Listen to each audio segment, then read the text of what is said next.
70s, and 80s, where we see a shift in the ethical expression of African American culture. And we see it in our music, we see it in our depictions, we see it in the way we interrelate, we see it in our politics, we see it in the way we do economics. So something happened in that decade in the 70s that we need to uncover and really look at. And one way that I've been looking at this, because I do a little bit of filming, is that I've seen how many Black brothers started their own film production companies and started producing their own narratives and depictions, oftentimes taking white movies and putting a black face on it with black actors and creating their own kind of film. And we call them today black exploitation films. But when we look at a good percentage of those films that came out from 71 to 79, a lot of those films took the most ugliest part of our culture and tried to elevate it and tried to lift it. And behind those black film companies were larger white film companies that was Mm. funding and supporting it.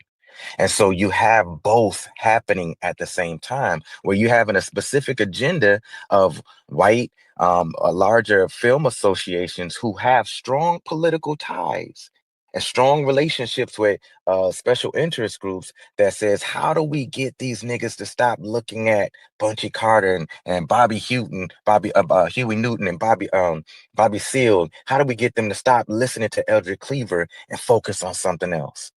And so I argue, this is my contend, I contend that there was a serious way of how they use film to create a different trope and a different stereotype and imagery of black masculinity that contradicted what they were seeing on the block with the brothers who was organizing and speaking on the corners. And so when you got someone who if you got in 1979, 78, if you had the opportunity to go listen to H Rap Brown versus watching Superfly, most of the times you're gonna like, man, I'm gonna go watch Superfly versus go and listen to this nigga talk about this stuff over here. Excuse my expression. But that's the shift that happened. That's part of the psychology that impacted us, that changed. And I'm only using film as one auspice to be able to elevate this reality, because we could look at it in music, we can look at it in Mm-hmm. literature, we can look at it in education. But I'm using film because you can see it more clearly. Like, we went from the politicized voices in our community to looking at the superficial imageries on the film. And we started to emulate the superficial imageries on the films that was oftentimes based on negative tropes. According to the brother that Logic interviewed last year, that goes back to the 1830s and 1840s. That's why I was excited for You that talking brother to about come back. James? You talking about James Smalls? James No, Small? no, no, no, no, no. Okay. Who's the Logic? Who's the brother you interviewed that did that whole piece on minstrel shows, the caricatures, and he Talking brought it about all true the way story, to and I don't know how true it true was, but story. I actually really wanted him to finish what he started because Yeah, like that was yeah. that's such a I mean I don't that was a fantastic idea. I don't know how We true gotta it bring is, that brother. but No, it's very true. I followed his notes and bro, I digged up everything that he was putting on the I table, and have I found some books on it. And he was pulling some pieces up on the caricatures of white folks and how they ended up becoming black faces, and how that eventually showed up in the early depictions of black folks behind films like Oscar Micheaux and Lawrence Went Burns and some of these other black filmmakers. But we also see that same thing going all the way forward to the 1970s. And that's what I was excited for him to come back to, because when we look at some of these larger film associations and how they funded, back to Haskell's question, how they funded black filmmakers, we see black folks participating in our own demise in adjacent and in connection to white interest group who had a very investment in distracting us away right. from our own political progression. So I hope Right. that So answers when your you get question, into Brother that breath, Haskell. right? When you get into that breath, now then you gotta at least consider the limited roles that we were allowed to play in entertainment, and of course the limited archetypes of us in entertainment, and how that would have perpetuated those stereotypes from that time. So that, I mean, that's a super deep conversation. Again, I've never seen it in a book. I've never seen an expert break it down that way, but it is a very, very interesting concept. Like very, very. Absolutely.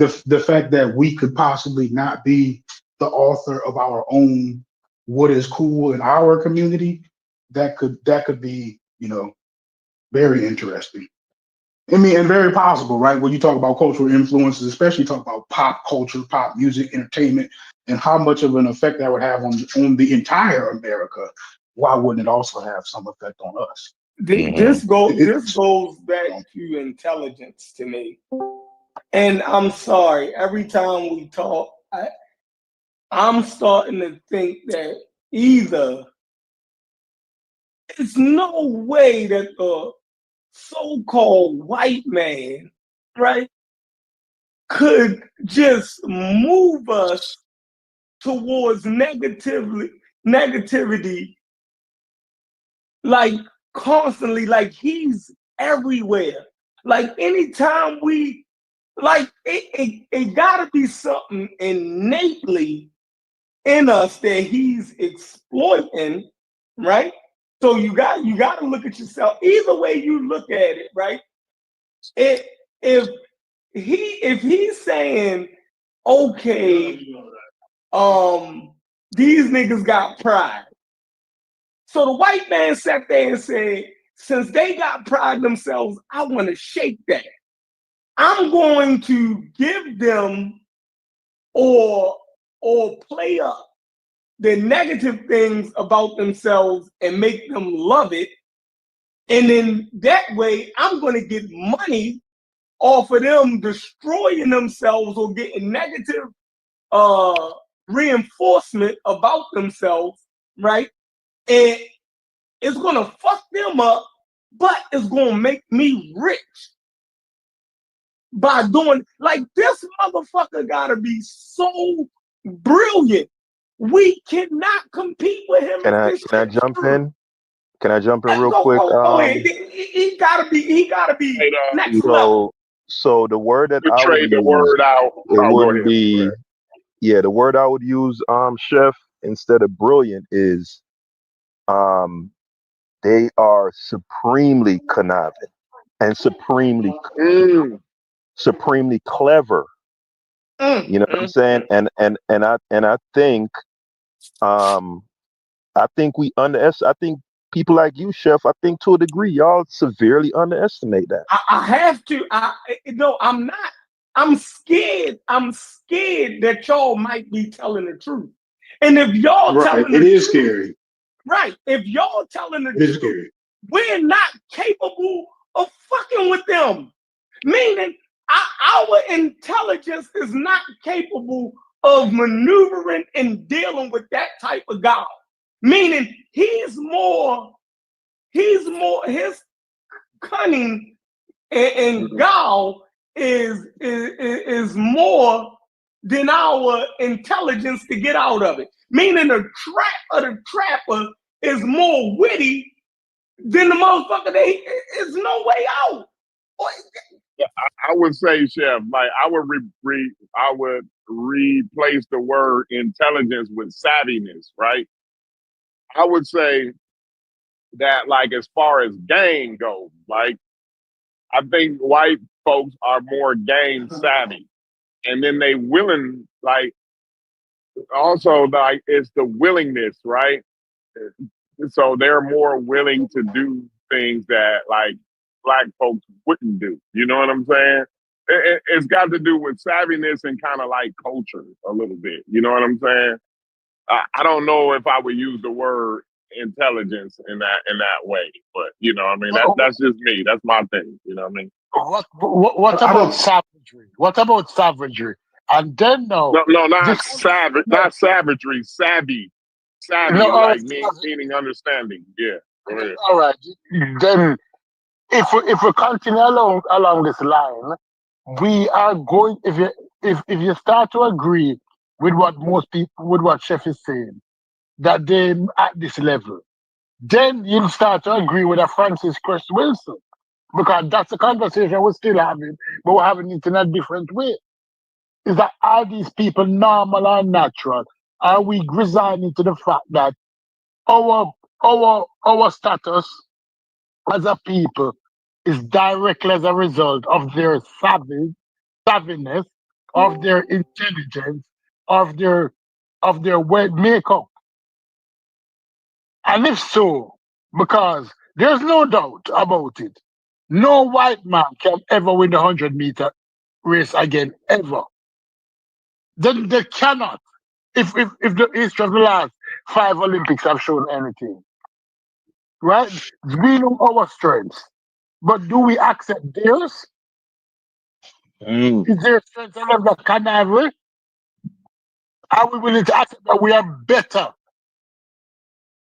at certain things than them, and not accept that they are more savvy at certain things than us? Are all men are created equal? Is that what we're saying? I don't think it's 100% savviness. I'm saying like I would say Africans did it too, and maybe other groups of people came in and built off of that.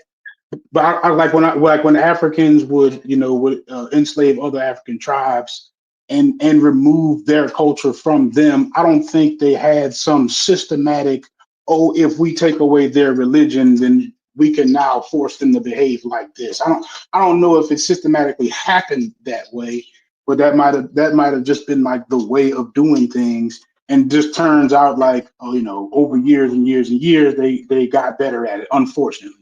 So I I don't don't think think y'all that some of I that don't was think y'all consider the fact that no matter how long ago it was, right? Humans still had the same brain capacity as we got today, right? So yeah, when they did, but I don't y'all think think that they about knew the way nothing, we they know had the now. capacity. They had the capacity to think in the way we think. They just didn't have the technology, but the brain capacity, the thought capacity, the thought processes, that's all been there. That's all been there from day one, bro. So like all of the game that's been ran has been ran since time immemorial. People been Right. running Well, game on one that's another. more like what I'm getting at. But that Yeah, people been people might be running better game at on it, one another, but it wasn't and like, then oh, the others white. are more savvy at the game. Others are more savvy at running game than others. That's all I'm saying. So like because I be listening to the way like these conversations go. It's like the further back in time we go, like the more ignorant we think the people are. But they've had the same kind of brain capacity that we got today. But go ahead, y'all.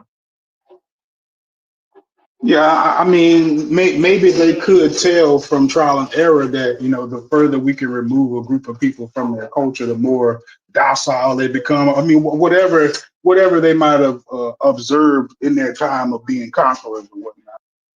That would just be 200,000 years, 200,000 years with a right. brain like That's a yours. long time to perfect that stuff for sure. Right, with a brain like yours, Logic, 200,000 years is a long motherfucking time. You can figure out a lot of shit, bro. Believe me. Go ahead.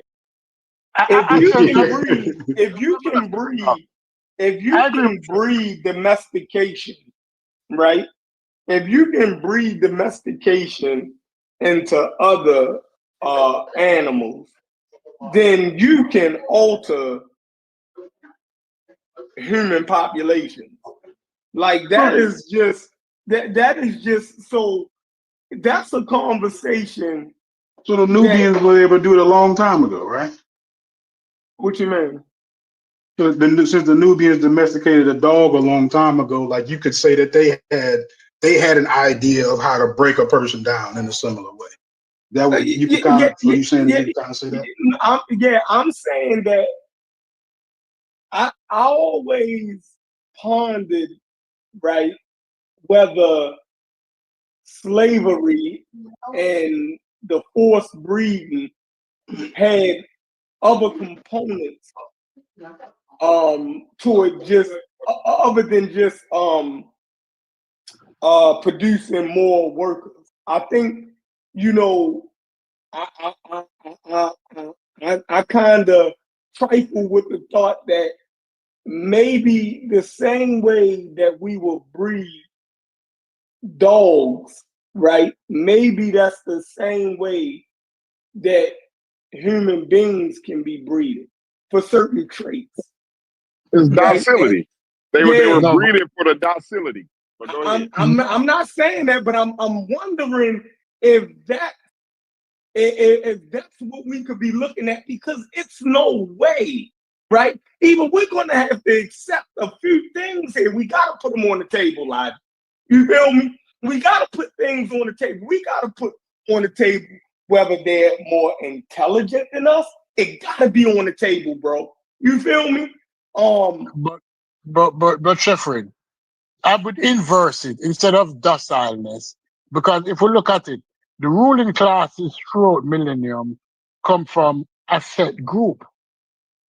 If we look at most ruling classes, if we look at the ruling classes in most European countries, they came from a set group. They didn't came from those people in the field tilling the soil, right? So what were they breeding for? Were they breeding for certain characteristics, certain leadership traits, certain kind of savviness? Don't worry about the lower classes. Look at the upper classes, because that's a more group that we can a more observable, measurable group. What were they breeding for? Because I used to have friends who breed racehorses, and I'm saying, you breed the best with the best and hope for the best.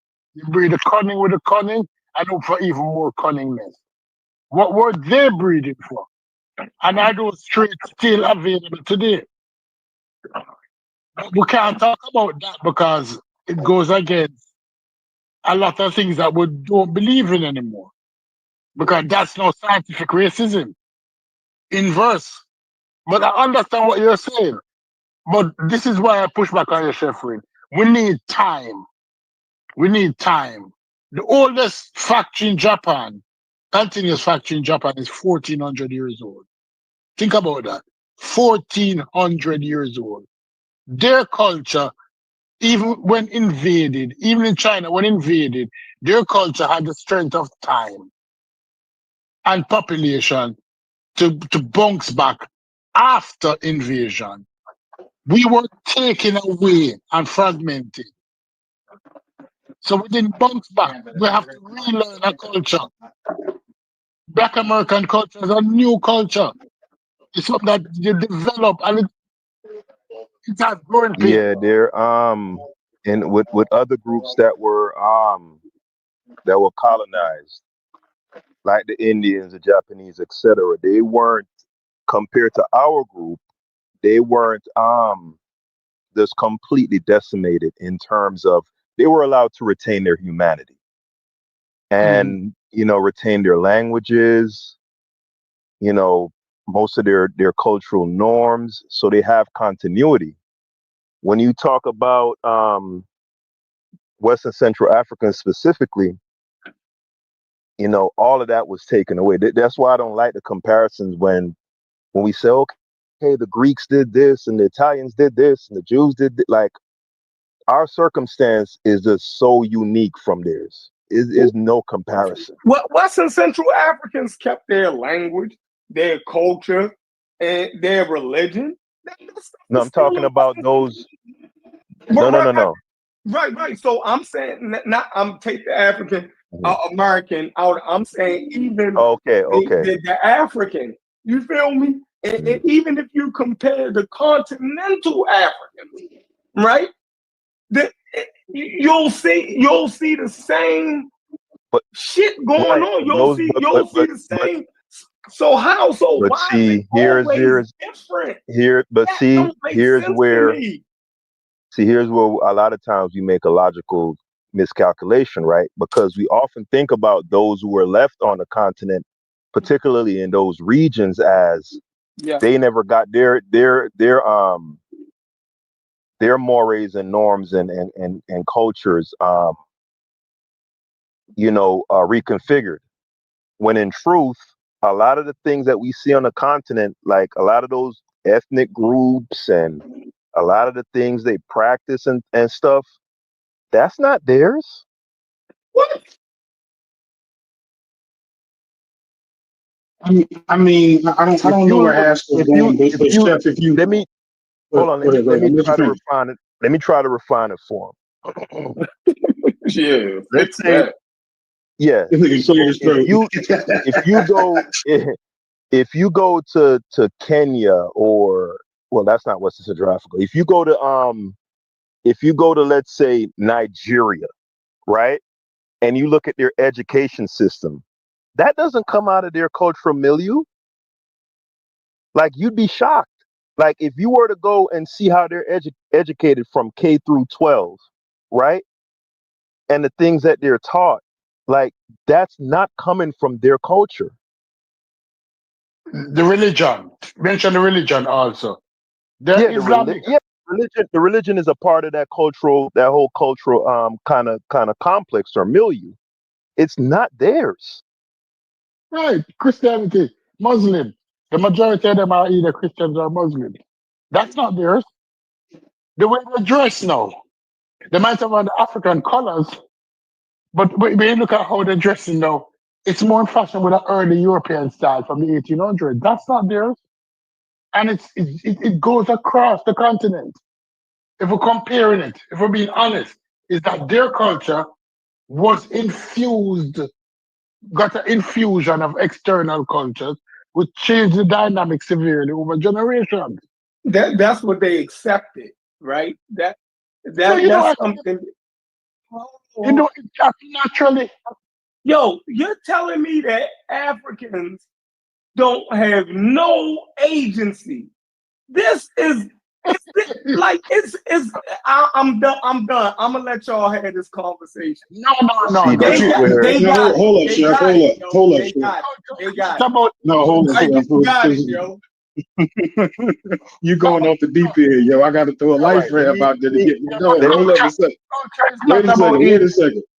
But Chef, you always got to practice inverting your argument, right? So that's how you can stay from sounding too damn crazy, right? Because you can see Africans that weren't as heavily impacted by colonialism as others, and if those, like, with everything being equal genetically, right, then those people should be thriving. But of course, it's the how do I prop this open?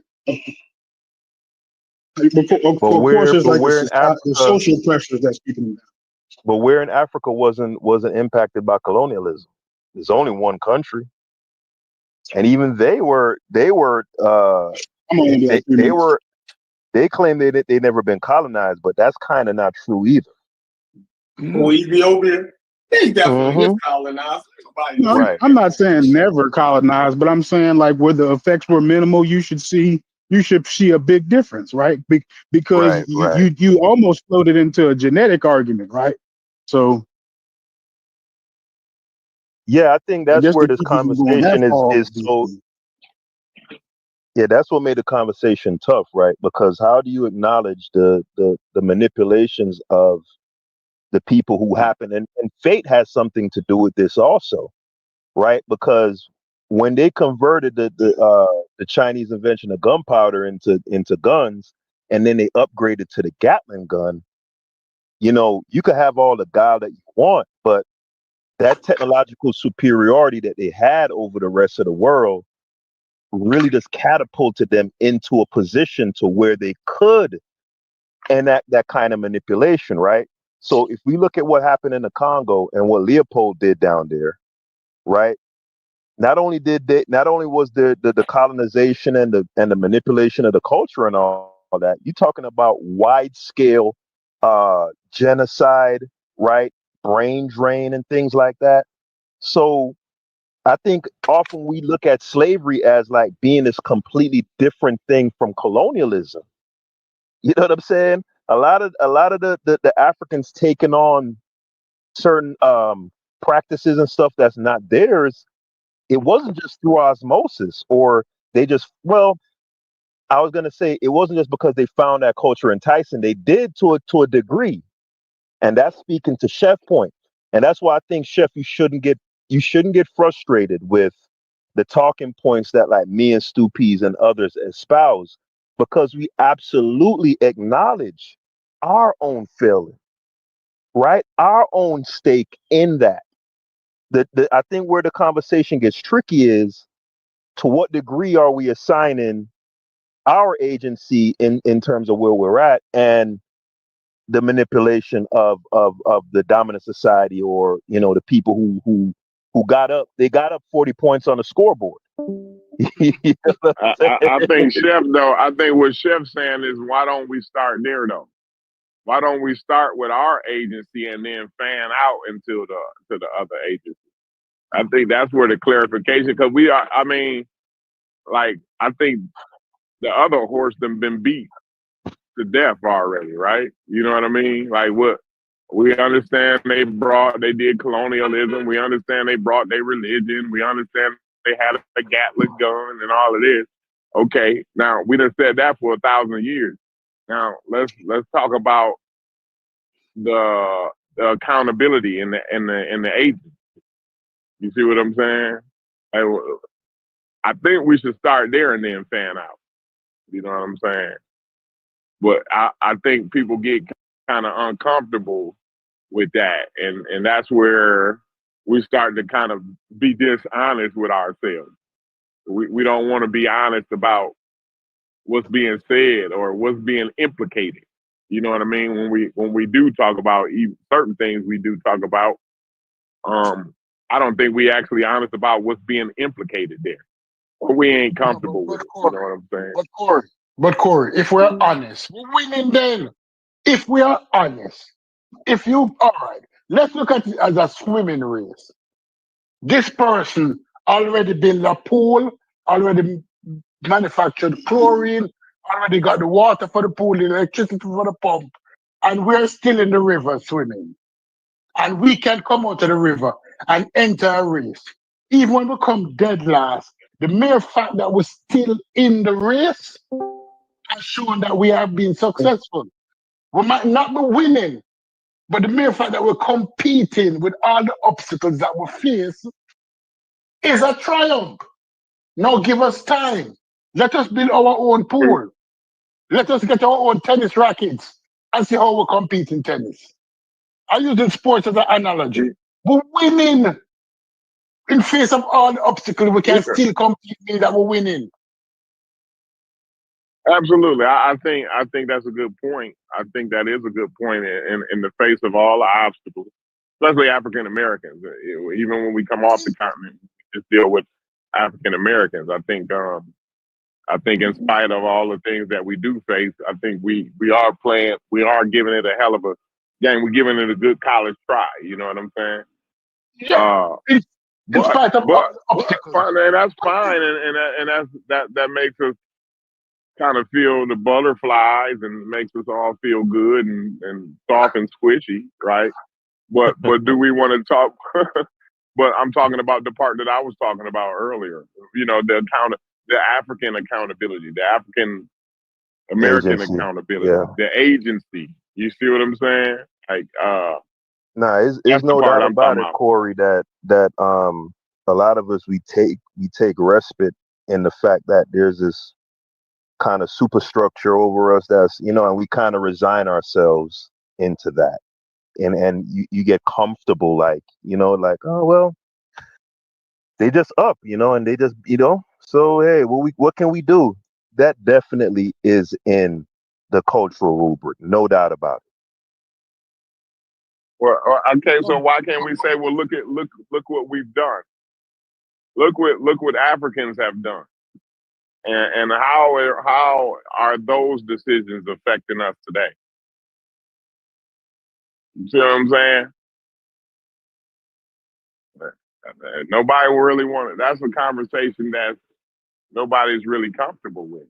The fact that they already had a swimming pool before, you know what I'm saying? Like, they wasn't around when they was figuring out how to get the chlorine and the swimming pool and the pump and all of that. That's Stupee's name. They wasn't in West Africa. They was figuring all that out back in Europe. You see what I'm saying? So what was we doing when they was figuring out how to build the swimming pool, make the pump, invent the chlorine and all of that? What the fuck was we doing when they was figuring that out? When they went over when they went over to China and turned the Chinese gunpowder into a Gatling gun, right? What was we doing when they was doing that? See, this goes to the point where I was talking about the worldliness. You see what I'm saying? To me, this goes right into the conversation of being worldly, having access to different ideas. You know what I'm saying? I think that's the real conversation. I think that's where those Europeans and those people in that area, right? I think that's where they gain their advantage at. I think they gain their advantage through the worldliness. So none of it was one person's idea or one group's idea. This is a bunch of groups of ideas over thousands of years coming together to eventually get a Gatling gun. You see what I mean? Right. And when you're not as worldly, there's not as many ideas. You see what I'm saying? You don't face as much adversity. You need adversity. First of all, to invent a Gatling gun, you got to need a reason to invent a Gatling gun, right? To get the chlorine, to invent the chlorine for the swimming pool, right? You got to have a swimming pool first. You got to have an idea of a swimming pool before you invent the chlorine for the swimming pool. You know what I mean? So I think the conversation, like most of the time, we get the cart ahead of the horse on a lot of these conversations, which keeps bringing us back to the same circle. We keep going in the same circle when we're not. I heard old girl say, one of my favorite black ladies now. She's one of my new favorite black ladies. She say we're pruning the leaves instead of cutting at the root. You know what I mean? Pruning the leaves ain't gonna get us nowhere. If we need the tree gone, we need the if the tree growing wild, we need to cut the motherfucker down. That way we won't have to worry about it no more. We need to get to the root cause, rather pruning around the leaves. You know what I'm saying? But yeah, no, you're right. That's all You're I got right. for that. Keep talking about external forces. The white man is the external force, right? You know what I mean? At some point in time, you're going to have to look inward on yourself and wonder why is that external force so powerful on my internal? You dig what I'm saying? On the it got to be something in you that makes them so what's the word I'm looking for? It got to be something in you that makes them so effective. You dig what I'm saying? Like, yo, if I keep pulling the same trick, like if I go get a child and I do the same trick over, eventually that child is going to catch on.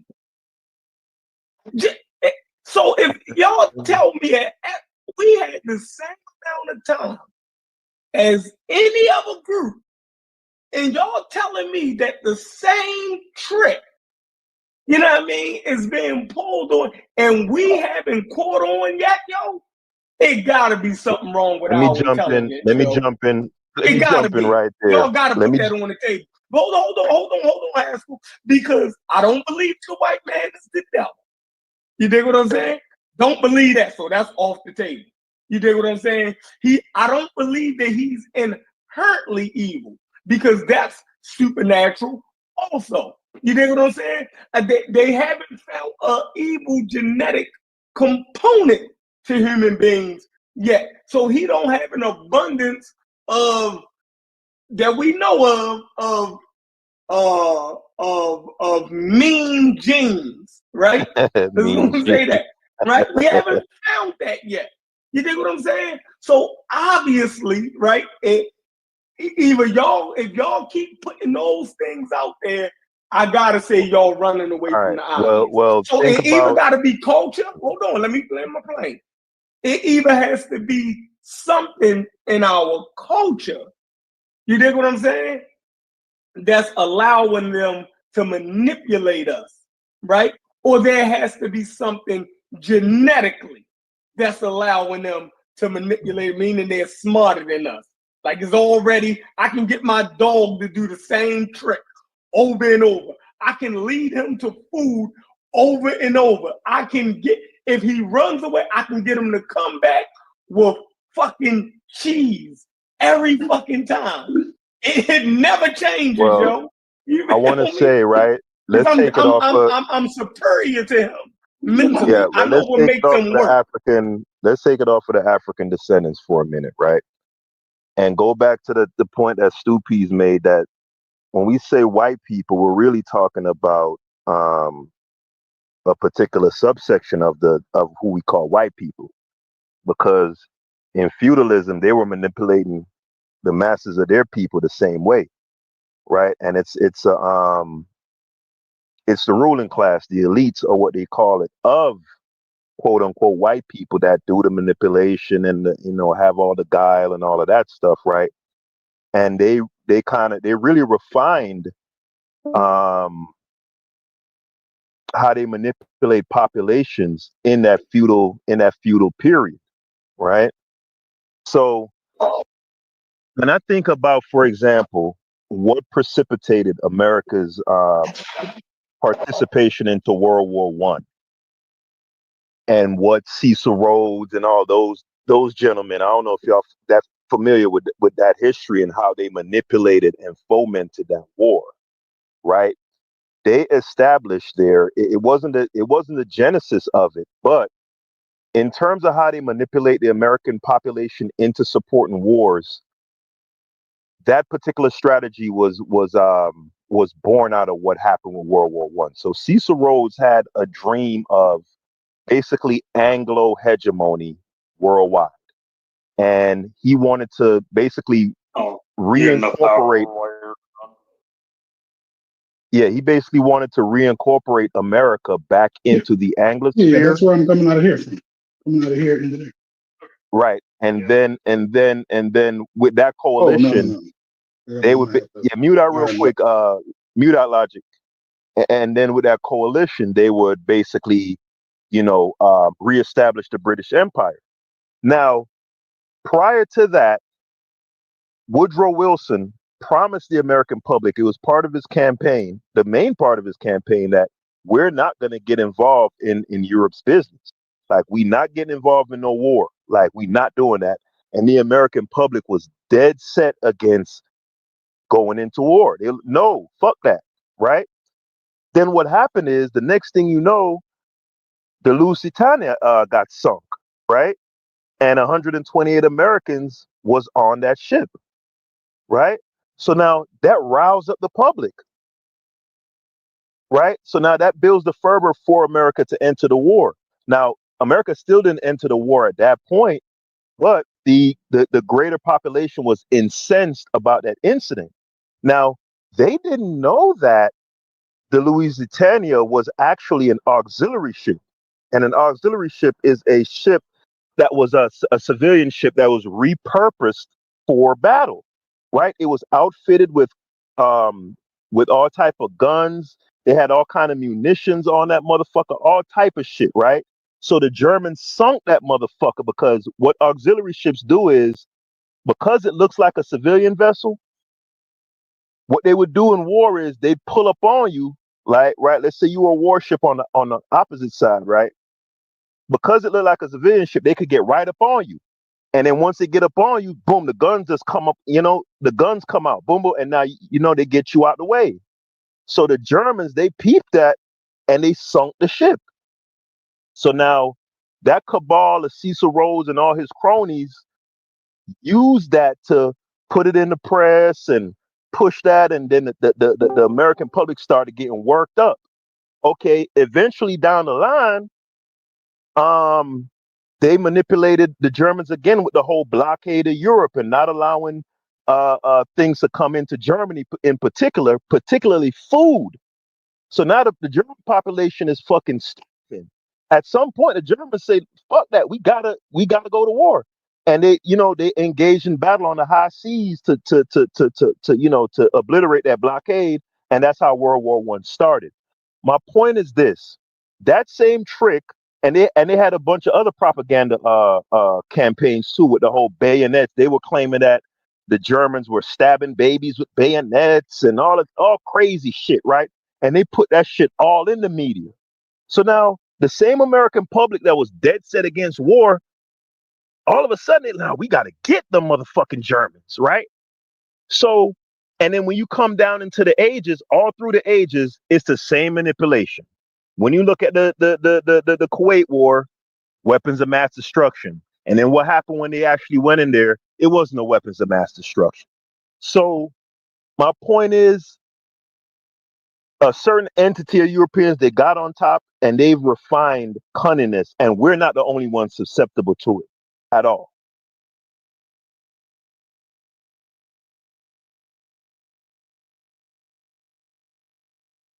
The umbrella is called social engineering. It is a thing. I believe it's Absolutely. super duper duper powerful. Super And powerful. like you're saying, like you're saying, it's not a weapon specifically for African Americans. No, it is the weapon for the entire public, right? That's how they move the entire herd. You know what I'm saying? Even the people that we consider voting against their own interests would be falling victim to social engineering. Sound like a lot of whataboutism to me. That's just my Where's the opinion. whataboutism? Well, what about how these people fell for tricks? What about how Well, the Germans you'd have to fell consider for that tricks? if you're talking about everybody. You'd have to consider I how don't think we were everybody. talking about everybody. I think we were talking about the Africans and There African you go, Americans. Corey. There you go, Corey. That's the Joker card they always pull. They always This pulling that. nigga What dog. about this? What about that? Sound So like they African get to the Americans are court. more susceptible It than other sound like groups a of people. Is that what you're in the saying? detention office and No, say, I'm "But saying, mommy, but we we, did we it." need to be asking questions. The questions we're not asking is my thing, right? So we keep coming back to the white man is manipulative. He using social engineering. You can see how he used on these people and on these people, right? The question is, where's our agency? Where's our accountability? That was what my question is. When do we start considering, okay, what were we doing at this time? Again, when Stu Pease brought up the swimming pool, right? They figured out the chlorine, the swimming pump, all of the rest of it, right? When they was figuring out the chlorine and the pool and the pump and all of that, what were we figuring out? See what I'm saying? So that's kind of where the conversation, where I have yet to see the conversation go. You know what I mean? Facts. I've Facts. heard all of the reasons. I heard about the Gatling gun. I've heard about the social engineering. I've heard about How the would shit. you answer that question, Fetty? After, What were we doing while? No, I'm What saying were we I'm doing saying while for other the people past. were inventing? I've been getting killed for the past almost 2 years for highlighting the fact that I see that people want to blame external forces for everything dealing with African Americans, and it seems as if when a black person is in a group and they want to highlight things that we could have done to make our situation better from then until now, you either get labeled a certain way or the conversation doesn't get progressed to where we even have a conversation dealing with accountability. When I talk about culture and toxic aspects of music, people's rebuttal is, well, the mainstream media and the white man is the one that made it popular, and so it's like every rebuttal or every talking point that deals with accountability, the main deflection is either one, well, what about the other group, and da da da, or two, it's just the main deflection. So that's all I'm saying. Like, I'm glad that the conversation is progressing to a point where we can, get past the whole blaming external forces for everything. You know what I mean? That's my only thing. But here's my question, Because a right? lot of these conversations aren't rooted in what And Corey not is that the saying. external force, not that the external is not a force or not an Right. issue. It's just Right. that, like, I think we done beat that horse to death. Right. It's time to, what Shepard said, it's time to start looking inward now.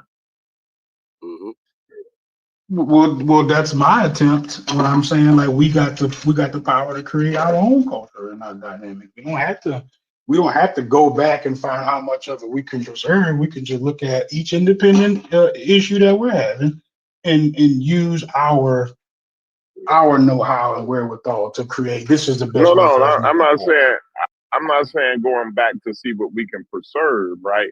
It's going back and see what mistakes was made. What preventative measures can we take in the future? You see what I'm saying?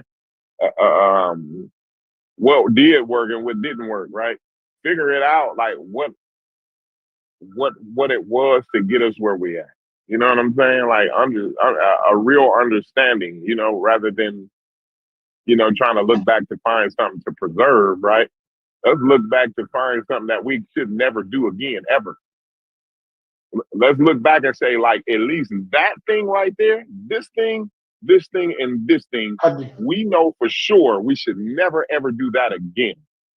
See what I'm saying? Like, I heard Chef. That's where I'll be. Go ahead. No, I get what you're saying. I heard Chef this morning attribute the civil rights movement into African culture, right? I don't know if he did it intentionally, but so how would we describe like the civil rights movement? Because the way I would interpret it, I would call that social evolution, right? I would call that an observation human beings make after 200,000 years of doing things a particular way and recognizing that, hey, we're in complex societies and we can begin to do things this way, right? I don't view that as like a particular African thing. I view that as like humanity taking a step further, be it collectively or independently. That's how I see that, right? So how do y'all see that? And the reason I think it's important is because when we're talking about like self-evaluating and looking at ourselves versus them, that's the difference, right? So people would say it'd be like a cultural thing, maybe something in our culture that allows us to do it and not them. I'm saying it's like social evolution, and it's a part of a larger scheme. How do y'all look at it? Was that complicated? That was a little complicated for a construction worker, but I think I agree with what you're saying. I think there is a social component. And you to it, lied on me. obviously. And you lied on me. So I'm starting to believe, like you said, yo, just said that this morning I said that the civil rights movement was African culture. Like I don't remember what we was talking about an hour ago. Like, I could remember it wrong, bro. I will take it. I'm going back on me. Yo, you crazy. No, don't go on mute. Clean that up, because that's what I heard, bro. And if I'm wrong, I'm just wrong. I swear to God, I heard that. On every. Look, all I'm gonna say is I ain't say no shit like that. Y'all can take it for what y'all want, but I'm not going down that road. I ain't trying to put that on. I'm gonna be bad for a gorilla. No, I wasn't trying to say it to be funny, bro. I swear to God, I'm looking at it. So the point for me is like if I try to Africanize it, I think I start to miss, right? I start to miss the components where we were talking about how they didn't, politicized a lot of these things. So I'm trying to like not allow it to go into a space where now I'm removing the external factors, right? So like we almost got into a place where we was like, well, the external factors ain't really doing nothing, or like, you know what I'm saying? Because you kind of came in hot, was talking about how we were discounting African culture in some kind of way. Martin Luther King came up, so I might have took that out of context. I might have took that out of context. That's what I got. Well, let's start out saying that there are external factors that do very much matter, right? Let's Right. Mhm. and then let's move from there, right? We can all agree that there are external factors that very much matter, right? We done said that, right? So now let's start to move on from there. You know what I'm saying? Okay. So since we got a clear, we're clear on external factors actually doing something. So we can't say, so from there we can't say none of this is on accident. Like it's not an accident that we've been put into society the way we have. Like all of that's been orchestrated. And yes, you would be having to give some people a lot of credit for orchestrating such an elaborate plan, but apparently there's some method to the design a little bit, unfortunately. So with that being said, I don't automatically jump to the conclusion, oh, these people just have to be by and large, so superiorly intelligent. I don't think that that's exactly what it means. I still just think you're talking about people taking advantage of opportunities. Yeah. This convo ain't gonna be able to be had in good faith because it's gonna ultimately point to, like, once you get from the external forces or factors or whatever, you're gonna have to talk about culture, bro. You're gonna have to in some form or fashion. And some people don't like talking about things about You're culture. gonna have to talk about another thing that's real uncomfortable. I'm just not gonna see. I'll be always the one that say it, right? But this time I'm not. I'm gonna let y'all do it this time. I'm gonna wait on. I can wait you niggas out. I can wait you niggas out for months, right? I will wait out literal months, right? The conversation not only is gonna have to be about just our culture, but we're gonna have to start talking about genetics and intelligence too. Cool. Well, let's get that out the way. Right? Let's get the gene conversation out the way, because maybe I might be misunderstanding something. Because if I'm not mistaken, there's nothing you can do to breed albinism out of humanity, right? Like you can't. So when you're talking about trying to breed docileness into an entire population, well, what would happen to the aggression? Does it disappear? Does it become dormant? Like, will it resurface itself later? Like, you know what I'm saying? So, what are we saying genetically happens? It would be you ostracize the aggressive guy. The aggressive guy, everybody looking at him like, bro, calm down. Every time he make a move, bro, hold on, bro, ain't that serious, bro, calm down, bro. No, don't do that, bro. No, you don't whoop his ass for that. Bro, no, you can just talk. Like, yeah, you're gonna have a whole lot of that bullshit, right? The community, the society around that aggressive guy is either gonna be Josh or he's gonna assimilate. That's how that works. I'm saying but the genes are still there. Like the culture might frown upon certain behavior, but the genes are still there, right? So this. Right. So right now, I'm trying to get to have they been able to successfully breed a docile human, right? Because like to me, that would almost be like breeding a new organism. I like from what I understand, I could be like, completely wrong. Look at the look at the grizzly bear. You think the grizzly bear ain't a grizzly bear because he know how to ride a unicycle now? Do you think that grizzly bear is no longer a grizzly bear anymore because now he knows how to ride a unicycle? Right, but that would be more to my point. He's still a grizzly bear. He just rides a unicycle. So the genes haven't changed in the grizzly bear. The behavior might have changed. Logic. Something happened. Logic. And then his offspring, even when he have an offspring, his offspring ain't gonna be as hard to train as he is. A question, you see what I'm saying? Logic. So it was a long time before the guy was the bear trainer, the circus guy was able to go into the cage with the bear. It was a long time. But when the grizzly bear has an offspring, that trainer is immediately going to be able to go in the cage with the bear's offspring. But Yeah. go ahead. Something And happened there, but is go that ahead. the genes? If we gonna talk about external forces, right, and how slavery and oppression, right, has been so profound on African Americans, take because I think you equating the gene conversation with intelligent genes and shit like that. Take that out of it. Do you agree that a chaotic or stressful environment can have a feedback loop on a person's biology? Do you?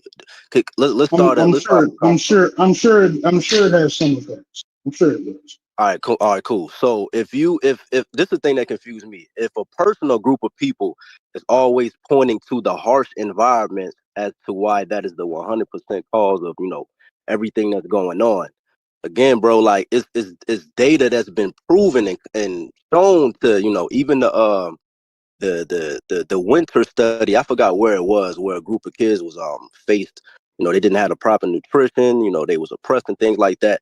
And they generations had certain biomarkers dealing with epigenetics and shit like that. So I'm saying, like, it's a deep conversation to where even though the intelligence conversation is not necessarily an intelligence gene. It's not. That's not the conversation. It's like can certain factors dealing with, say, concentration being damn, I got a phone call. But concentration, having a short fuse, anger issues, and all of that, and how that could play a result into other things in their daily life.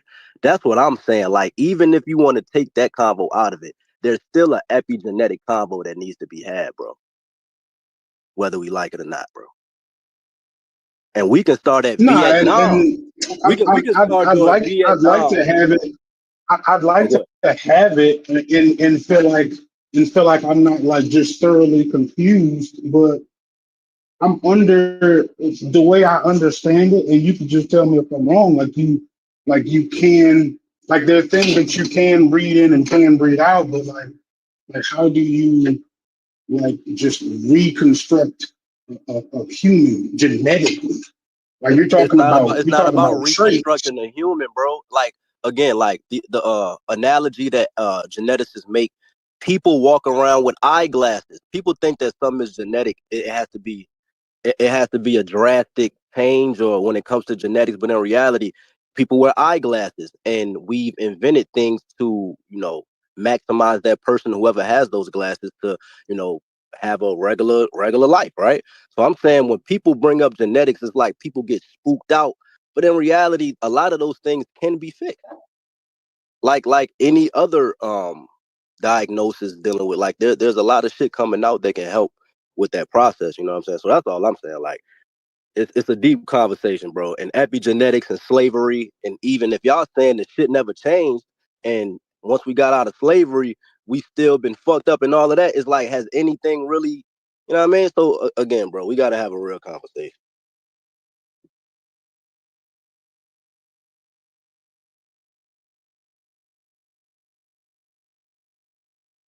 We're trying to have a real conversation around the genetic disposition of one particular group over another, and so now we're trying to throw away we're moving the example about intelligence to make a different example about docileness, right? When we haven't necessarily shown how you would put the intelligence in there, right? So now we're moving without even understanding how would you breed out this out of a human, right?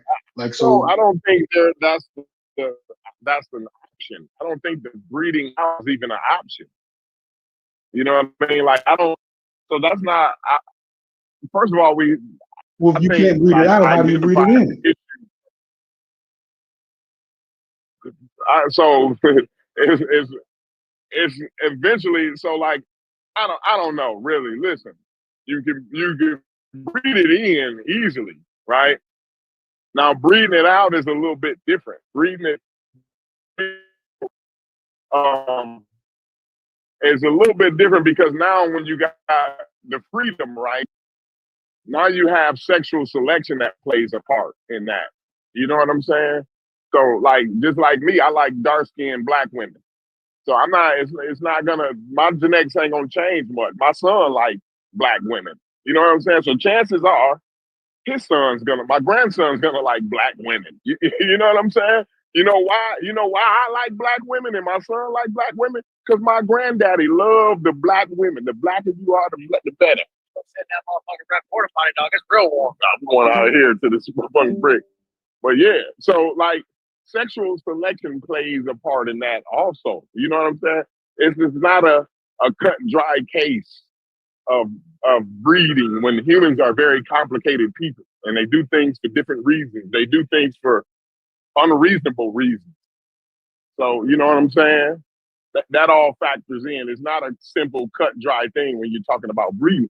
But when we were bred, when the slave owners were breeding us, they had a specific reason to be breeding us, right? It wasn't about the sexual selection. It wasn't about our preference and whatever and all the rest of the complicated shit that people do when they have sex and choose to have offspring, right? So I think that's kind of like apples and oranges a little bit, in my opinion.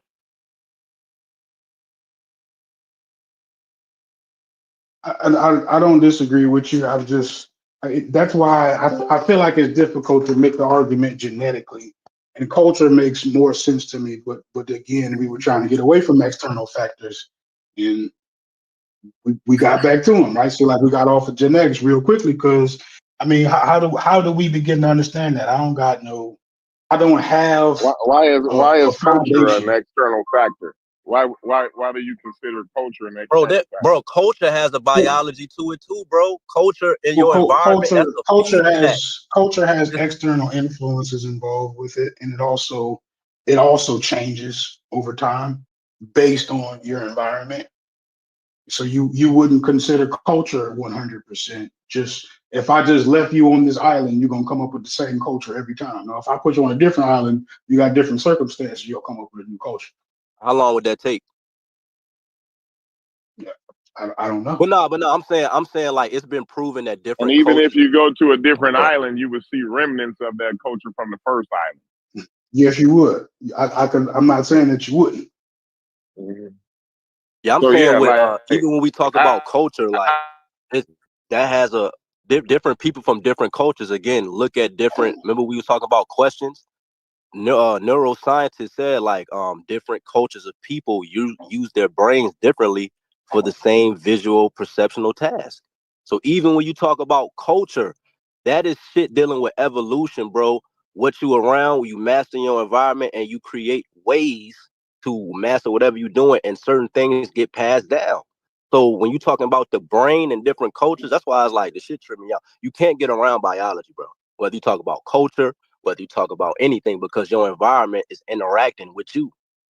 I don't know about getting around it, but I'm sure you got to include it. But to what degree is where you will have a difference, right? Yeah. So like I'm not saying it's not involved at all, but to what degree? Finding I'm not too sure, right? the exact percentage of. Yeah, I don't know that that's doing us any good to find the exact percentage. What was biological, was environmental, was cultural. I don't think that that's doing us any justice if we figure out, oh, it's 25% environment and it's 75% culture. Like, I don't think that's really going to do us any justice, right? I think what's going to do us justice is to figure out shit like the question I asked, right? What were we when they were figuring out how to make the fucking swimming pool pump? What the fuck was we figuring out? You see what I'm saying? When they, I think I'm just gonna say it. I'm just gonna say it, right? Because I don't think I'm gonna tease it out. I'm not gonna tease it out of y'all. I've been trying to tease it out of y'all, right? I'm not gonna tease it out, right? Game, right? You ever, because this is what Sheffrin is asking, right? This is. I think I'm gonna answer Sheffrin's question, my question, and a lot of questions with this one, right? Eric, we all got like a lot of us live in a city area, like a more city type area, right? And you go like sometimes I got a lot of my family. My grandfather was from Sardis, Mississippi, right? when I go back to Sardis, I went to Sardis last year. And when I talk to like my cousins and my uncles and shit, right? Like my level, I have to kind of dumb my conversation down a little bit, right? And it's not to insult them or anything. I know a lot of people might wince at that, right? But I guess the truth always makes everybody wince, I guess, right? But you'd have to dumb your conversation down, and I thought about it, and the reason is because the reason why I have to dumb my conversation down a bit is because I'm a lot more well socialized than them.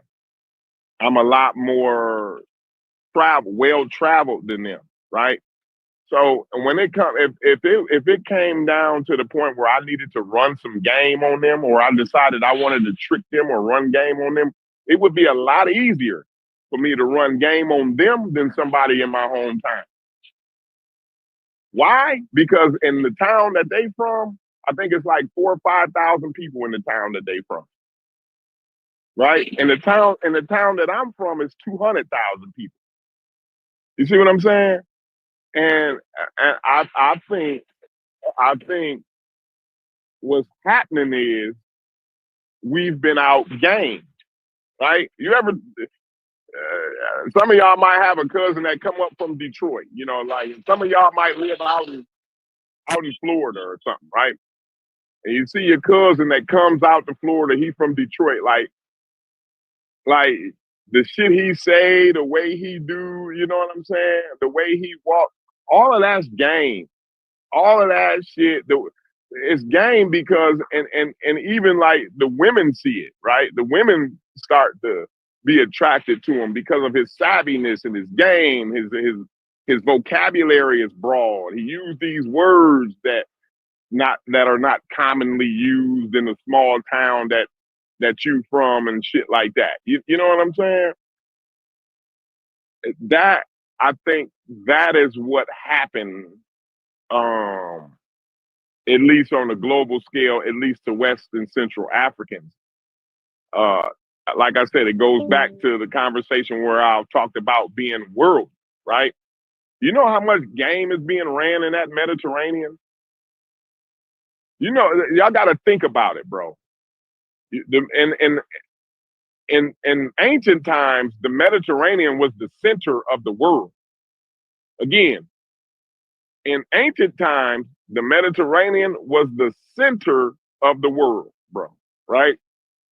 So how much game is being traded and exchanged and found out and refined and came back better, and this one figured it out, and this one know how to do it a little bit better, and this one then caught on to it, and now they don't do that no more because everybody know that game. And that wasn't all of that game being exchanged was not being exchanged in West and Central Africa. Now, that doesn't go for me to say there was no game being ran or exchanged in West and Central Africa, but it's like Sardis.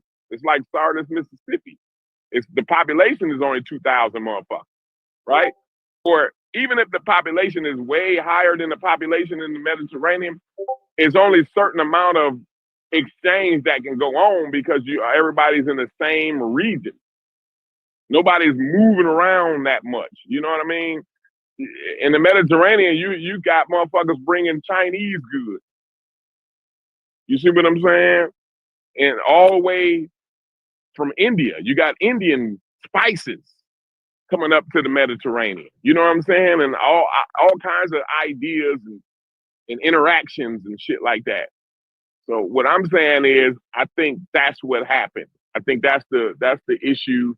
That's why we're in the place where we're in the place, because we wasn't game savvy. And even now we still ain't game savvy. Look at Xi. Look at Xi, Putin, and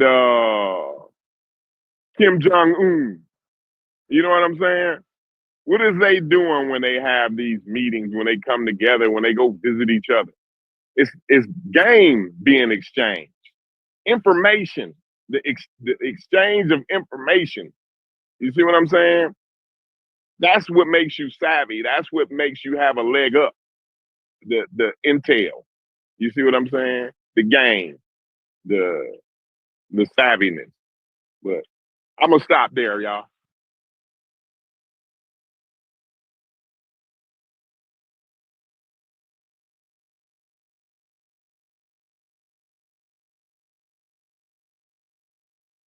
That's a heck of a way to look at it, because I think you would still put yourself in a category where you're saying that someone else is capable of doing something that you're not. And I don't believe that. I don't believe that. I believe it boils down to opportunity. It's not And about the capability. Yeah, he won't talk about capability. It's not about the capability. But go ahead.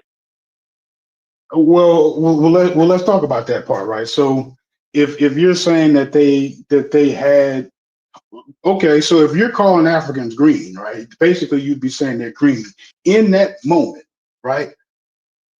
They would be incapable of deciphering the game, right? That's what makes them green. So that they're not capable of actually defending themselves because they're not savvy enough. That's exactly what you're saying. Am I missing No, they're something, not or savvy. They're describing it capable wrong? of being savvy. They just are not savvy. They're capable of being savvy. I'm an African. So what's stopping them from being savvy then? I can game the game. I can get the game, right? I Roger, just you have to be terrible. around the game to get it. What would be stopping them from being savvy?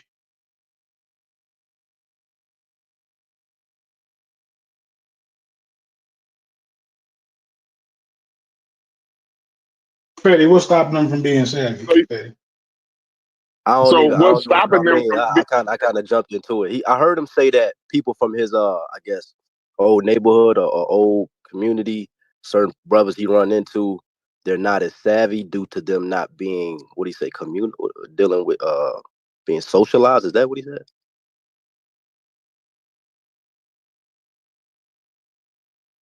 Is that what you said, Corey? so I don't wanna... kind of nutshell, right? But what I'm saying is, like, they are capable of being savvy. They have the capability. They do not have the opportunity. You see what I'm saying?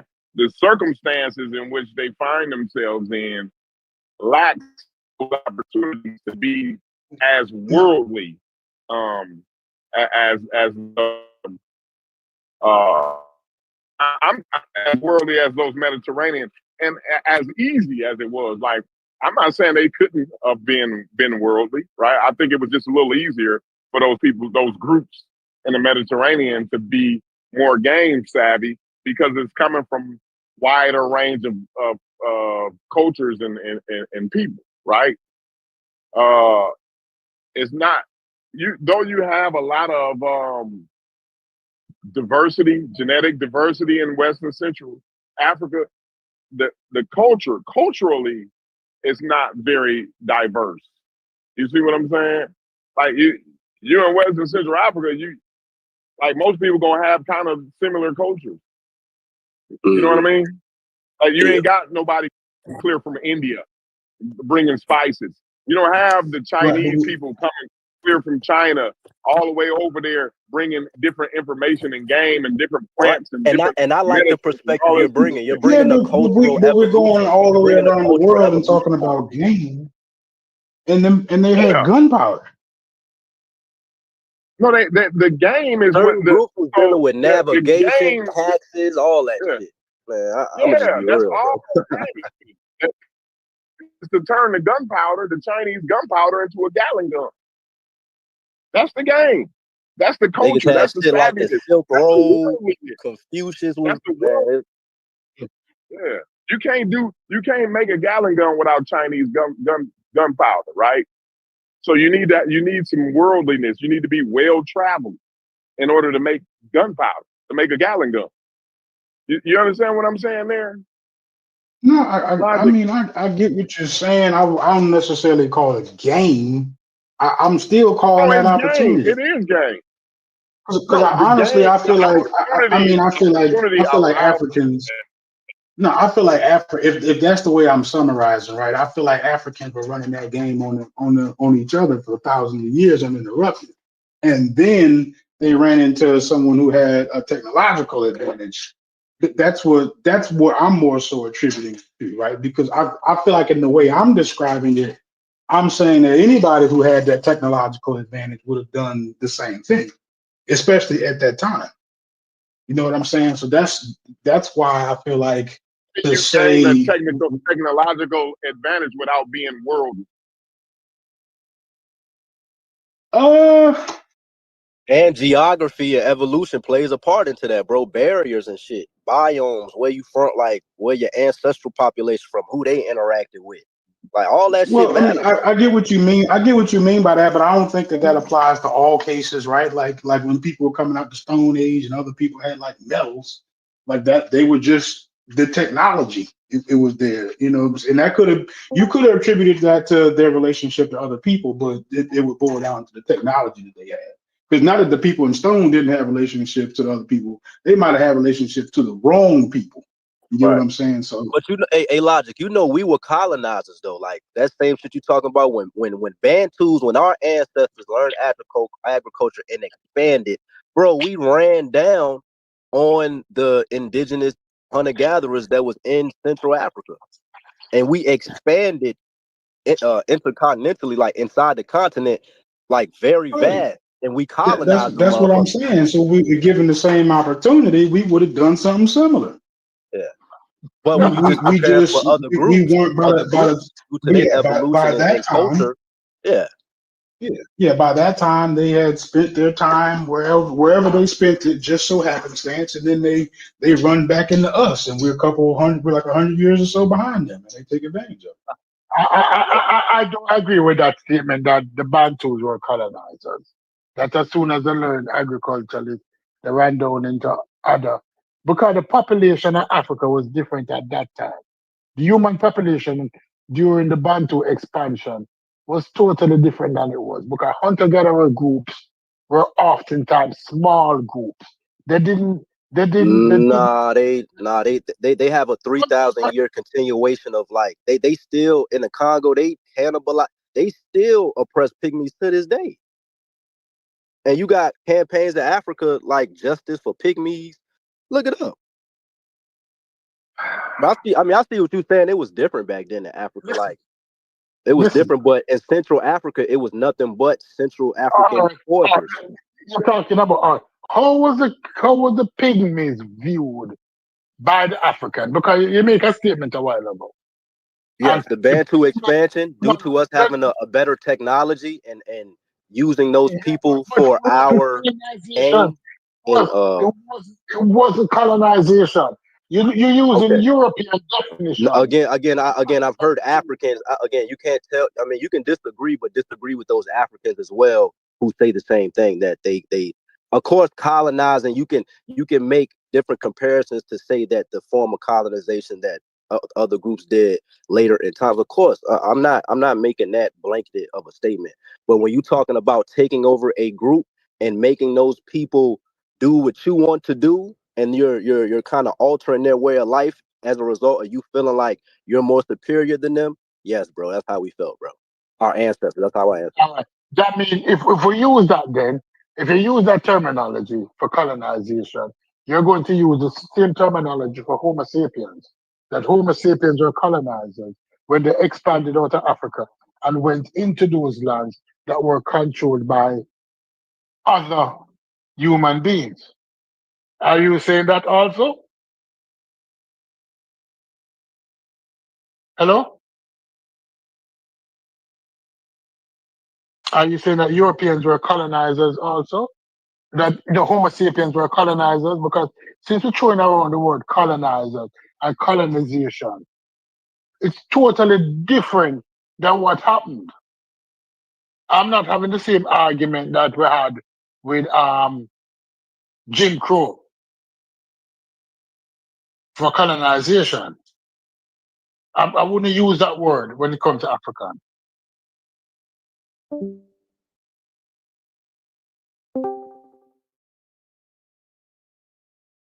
Mm-hmm.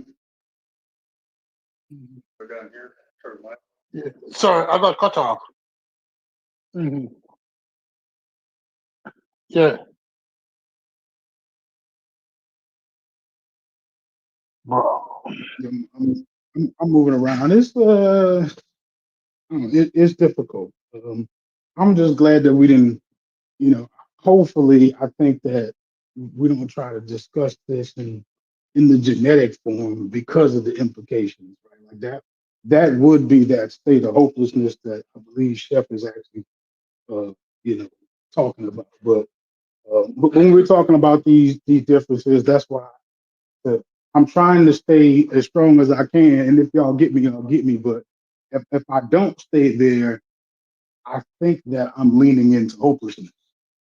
So that's why No, Hey, that in hey, mind. Logic, you know what else is unfortunate? It's like when you look at stats, it's like people like most black people who are in messed up environments reproduce at a higher rate than middle class blacks or you know what I'm saying, those that are. So that's looking at stats like that is like damn. And when you make correlations with if you're in a messed up environment more times than not, again, epigenetically, you can probably inherit, I know a lot of brothers who I knew in my life that had shit like schizophrenia that was passed down from their moms. And not saying that's everybody, but when you come from like an environment, the fact that again, groups of people, certain groups reproduce at a higher rate socioeconomically than groups who are in a better, like other groups in that same ethnic group that's in a better circumstance, that's damn, that's kind of crazy. So although people don't want to talk about eugenics and all of that, I agree like that. You playing a dangerous game, but again, culturally, other groups may be more mindful of who they reproduce with and the reason why they reproducing with them. So it's a lot of things that again we can do on our own that culture can bear that may not change everything, but if we just had a higher bar for ourselves when it comes to certain things, like why are certain women 16 having 4 kids and they ain't got no bread? They kind of putting their whole bloodline, they future wise, in a fucked up situation where they ain't gonna be able to climb out that hole. Why you got 10, 11 kids if you in Section 8 housing and you not even trying to find a way to get up out that situation? You kind of putting your kids in a fucked up situation. So it's a lot of ways you can have this conversation. It is, and I'm attempting my best, right? And I'm not the arbiter of truth, but I'm trying to stay within my truth. That's why I'm attempting to head y'all off when I do. But so like the epigenetic conversation that you just had, even that would be right. Like, even that would be social evolution, right? Because our natural selection evolution don't tell us to just naturally how would you say, like uphold certain traits over others, right? Like whatever, basically society tells us that. That's not our genes for the most part. but honestly, I don't want to be Mr. Pushback today. I want to agree, but I will agree with you that people that the lower socio-economic class in any society sometimes appear to have more children than the class above them. But then you have another class which is above them, which have a lot of children. Example, if we look at the Kennedys, right? If we look at the Kennedys, they're known to have a lot of children. If we look at the Mormons, they're known to have a lot of children. Their culture promote reproduction, but their culture promote reproduction more within a family unit setting. No, it has to do with what your culture promote. Is it a disdain in our culture for women to have 5 different baby fathers? 10 years ago, it wasn't looked at like a disdain. So that is what culture can cause. It's not having a lot of children is sometimes the problem. It's having a lot of children outside of a formal structure. Maybe the Right. problem, Yeah, that's a good point. That's a good point. right? Because that is it. But when it comes to the culture is important, yes, but culture is so fickle that when breached by external force, it sometimes crack, it sometimes break, and it sometimes change, and it sometimes absorb outside stimuli or outside intervention. And that is it. And especially young culture, right? Like in the culture now, the longest, like sagging. Sagging is one of the longest thing I've seen in our culture. Normally, our culture would have dismissed sagging after 1 or 2 years. But sagging has been a part of the hip hop culture for the last, what, 20 years? Since 2000, right? So Yeah. sometimes your culture will absorb certain things. And when it's not fitting to the culture, or when it's not promoted, or when it's not seen as ideal, the culture casts it off. Because there's many things that we used to do culturally 50 years ago that we don't do now. The other things supersede it. So when people talk about the importance of culture, it's very important, yes. But if it's not rooted, if it don't have a concrete foundation, sometimes it's cast aside. And if it's like a weed, sometimes it gain roots and become Hey, normalized. Stu Peace, can I ask a question? Yeah. So, and again, I'm not really the type to compare groups and cultures, right? But if you ask and say a group, me as an African American and others who are African Americans, I feel like our culture is like a subset. A majority of it is here in America. You know what I'm saying? So, as a result of that, when you compare groups, right? When I look at Asians, right, and the fact that because again, I've been studying and reading, watching a lot of documentaries dealing with Asians and how they value Confucianism, and even how like way back, like even I think 2,000 years ago, in certain dynasties, they conducted shit like imperial exams. How the fuck do you compete with a people that has that long of a cultural continuation that promotes things like education and things like that, tiger moms, and you know them being extra competitive in education with little kids, and how like they just a number, and until they stand out in a classroom, that's when they're a somebody. You feel what I'm saying? How do you compete? How? All right. The unfair thing about our culture, and I would call African American culture our culture, although I'm not African American, because my culture is highly influenced by it. But the other cultures, when they want to be European culture, is that they maintain because they have something to look back on. So when they begin to stray too far or to take on too much of other cultures, they have a comparison that put them back into a straight line. Meaning, so the Chinese in America, when he begins to stray from his original culture too far, he has a comparison. I mean, he can look back upon China, which is culture still exists, and kind of right the ship. With us in the new world, when we look back, we are told that why do you want to look back upon an African culture? These booty scratchers, these primitive people, these people with fly on the face, these people who don't have soap, who don't bathe. We have 1,000 negative connotations in our mind. So we never look back at that culture because it was always deemed less than the culture, the primary culture that we exist in. While other cultures, when they begin to stray, they have the primary culture to look back on. You understand what I'm saying? That they have that, Yeah, I get what you're saying. Yeah, I get what you're saying. Yeah. but we never have that. So therefore, we are children teaching children. You understand? The Bible tells us, say, in the latter days, children will be having children.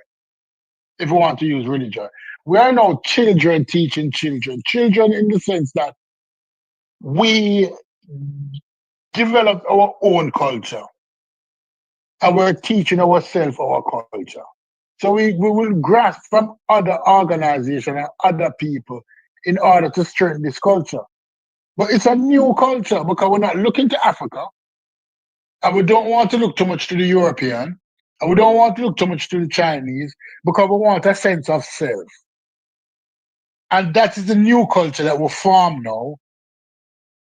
And So what that you're with that saying, so what culture, you're saying is that, because I agree, certain cultures can absorb toxic things. Like I think again, like drill music, a lot of shit like YN culture and young black women wearing ski masks looking like they ready to rob something is like a fashion. I think a lot of little subtle stuff like that, like you said, a culture can absorb it, but if you have nothing to look back on, how the fuck do you cleanse or refine that culture, or are we just witnessing our culture in real time and we really can't do nothing about it on a mass no, scale? Individually, it's a lot of black people I know who say, I don't like saying the N-word, I don't like mhm. this music. It's a lot of individuals I know like that, but if a culture is echoing a certain sect of the African American community that's more than likely low socioeconomically, then how do you fix that?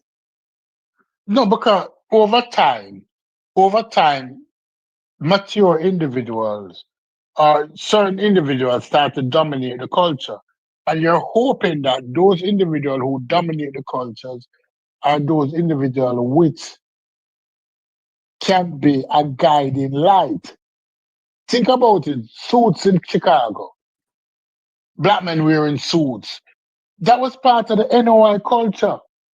And it was predominant in certain areas because that image was portrayed as one of success.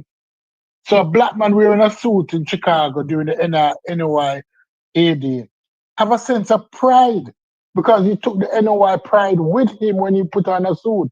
He felt good. He felt like the leadership. When he now dressed the way he dressed hip hop style, he's dressing because he portrayed that individual as somebody who he wants to be. But culture has a sense to write itself over time, but it takes time before it sets an individual become who they want to be and the culture become what it wants to portray. It's always going to be internal cultural clashes. It happens in every culture. We don't want to be the skinheads in Germany or the skinheads in England. They took on that as part of the culture. But over time, it was frowned upon, and those people was relegated to certain section of society. Over time in our culture, people like now will begin to relegate certain behavior instances and formalize the culture. It's just that it is young, it is children teaching children. But once you have enough adults to guide the children in the culture would formulate and set itself. But it takes time. People say, oh, but we have been here for 400 years. Not really. Not really as a whole, as a system, as a people. It was 200 of those years were separation, was plantation, was plantocracy. Well, Stu Peace, based off what you're saying, that will automatically make us collectivists then. Because if you're saying that we need a person that gets through the weed, makes it out, and now he can be an inspiration for the African American, community at large, you're putting a certain responsibility on quote unquote the 10%, quote unquote, of black people who have power to really make change. So that means we would have to hold black people who hold certain high positions now accountable because they're fucking up their possible influence they can have on people who they can inspire to get shit done. So Hey, that hey, so but that would 100%. make us, Fetty, hey, Fetty, 100% can you agree with hear that. me? yeah, Can you hear me, Fetty? yeah, I get you. Yeah. I think we may be making a mistake here. We may be mistaking a fad for culture. I think when y'all talk about like the ski mask and the drill music and all that, I think that's just a fad for right now, right? I don't think that's African American culture per se. You know what I'm saying? I think it's hip hop. Like you said, it's not fully hip hop, but most of it stems from rap culture that promotes killing and fashion. Like you say, it's not really black culture. because a lot of the white boys who, got two parents in the house and, got a good circumstance, they're the ones who's doing that the most too. So I agree with that. But it does stem from music, black music. You know what I mean? And I do agree with you that music influence culture and culture influence music, because earlier something said something that in the 70s things changed, where the music changed and people change with the music, right? And people change the music. That's a dynamic thing about culture, is that it's a chicken and egg story. Who come first, the chicken or the egg? And we can debate that till the cows come home, right? We can debate that till the cows come home, but the chicken will influence the egg, and Well, the egg. that's not really a debate. The egg came first. No, the chicken came first. It's always been a chicken.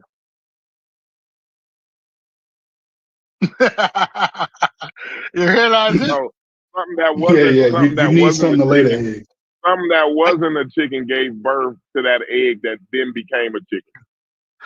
No, but if we believe in evolution, the chicken has to come first, because you always look like a parent before you. If we go back to 100 generations, the change has always been very, very, very, very, very gradual.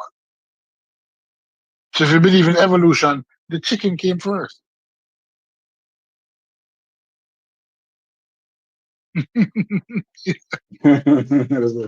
that's a trick. Yeah, but Yeah, I but think that's it with the hold culture. on. I've been thinking while I was over here on mute.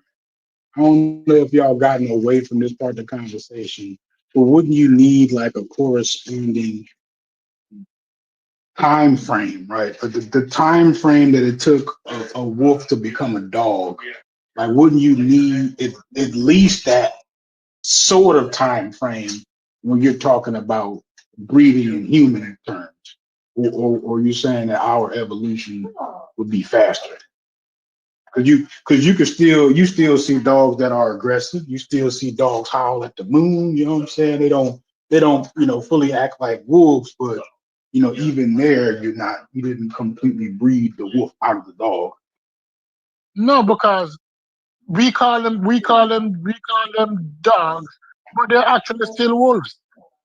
Not because we domesticated them, not because they're smaller, not because we change their breeding. They're still wolves. And if we reverse it, we can still probably get back a wolf out of a dog. It might take generations also, but him still is a wolf. We just Mhm. call him a dog. Not because we call him a dog, not because we bred those less wolf-like physiotypical dogs to look a certain way, physiotypical animals to look a certain way. He's still a wolf. He's still a wolf that we have changed to look a certain way and call it a dog, Mhm. right? And the same thing in Right. society. Right. If So we can, my point would be in whether you're looking at it culturally or whether you're looking at it genetically.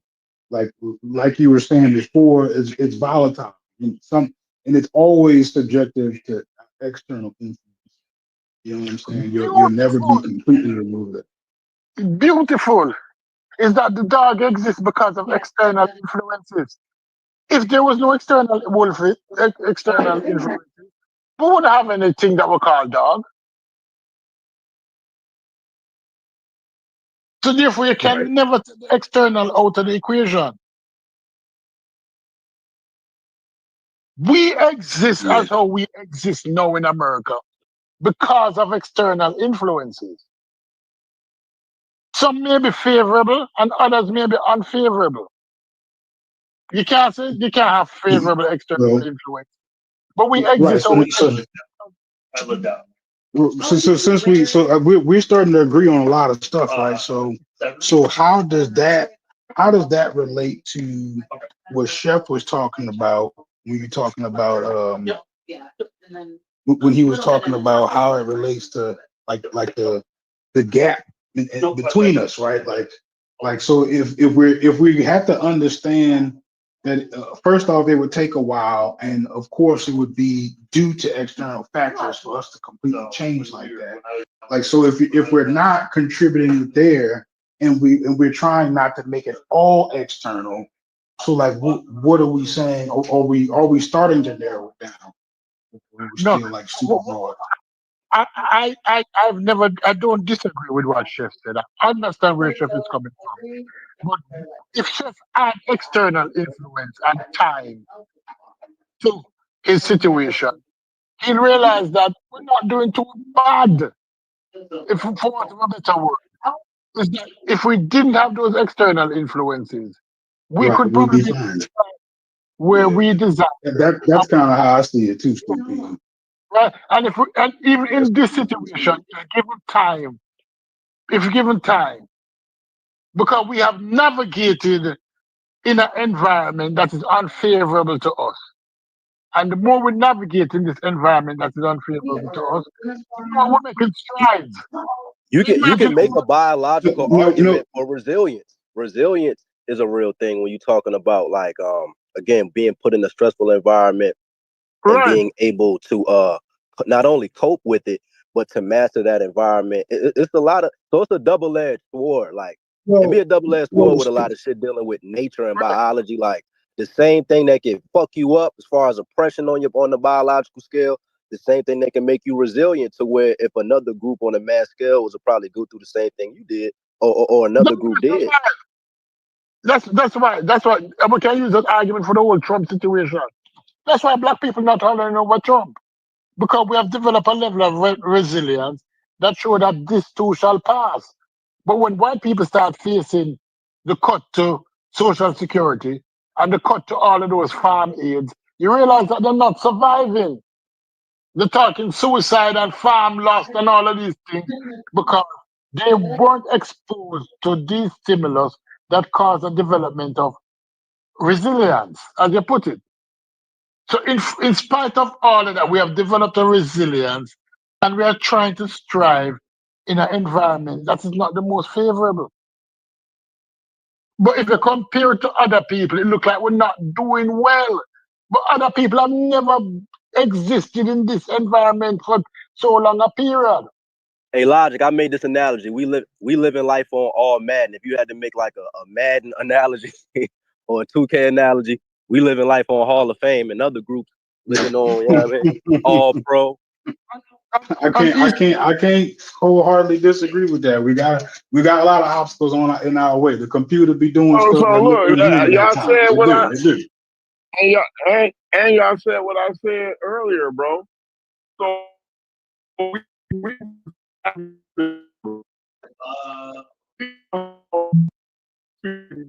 on the truck. You breaking up, bro. Come in and come out, bro. You started out good and then it started breaking up. Because I think good now? Stephanie. Yeah, Go go ahead. Go ahead quick before we break up. I was just saying that we're savvy with the struggle. We're more savvy with struggling than other groups are. You see what I'm saying? We know how to make the chitlins we know how to take the chitlins and the neck bones and make them into a delicacy. And the oxtail, and the cow foot, and the chicken foot. Because we have been to stress us. We've definitely made a way of life out of that. That's a hell of a statement. But that's true. We've made a way of life out of adversity. Yeah. In spite of that, not because of that. In spite of that, we have taken the worst and made the best. No, you can't buy oxtail. You can't buy oxtail. Oxtail is like $13 a pound. And 50 years ago, oxtail was throwaway meat. We did that.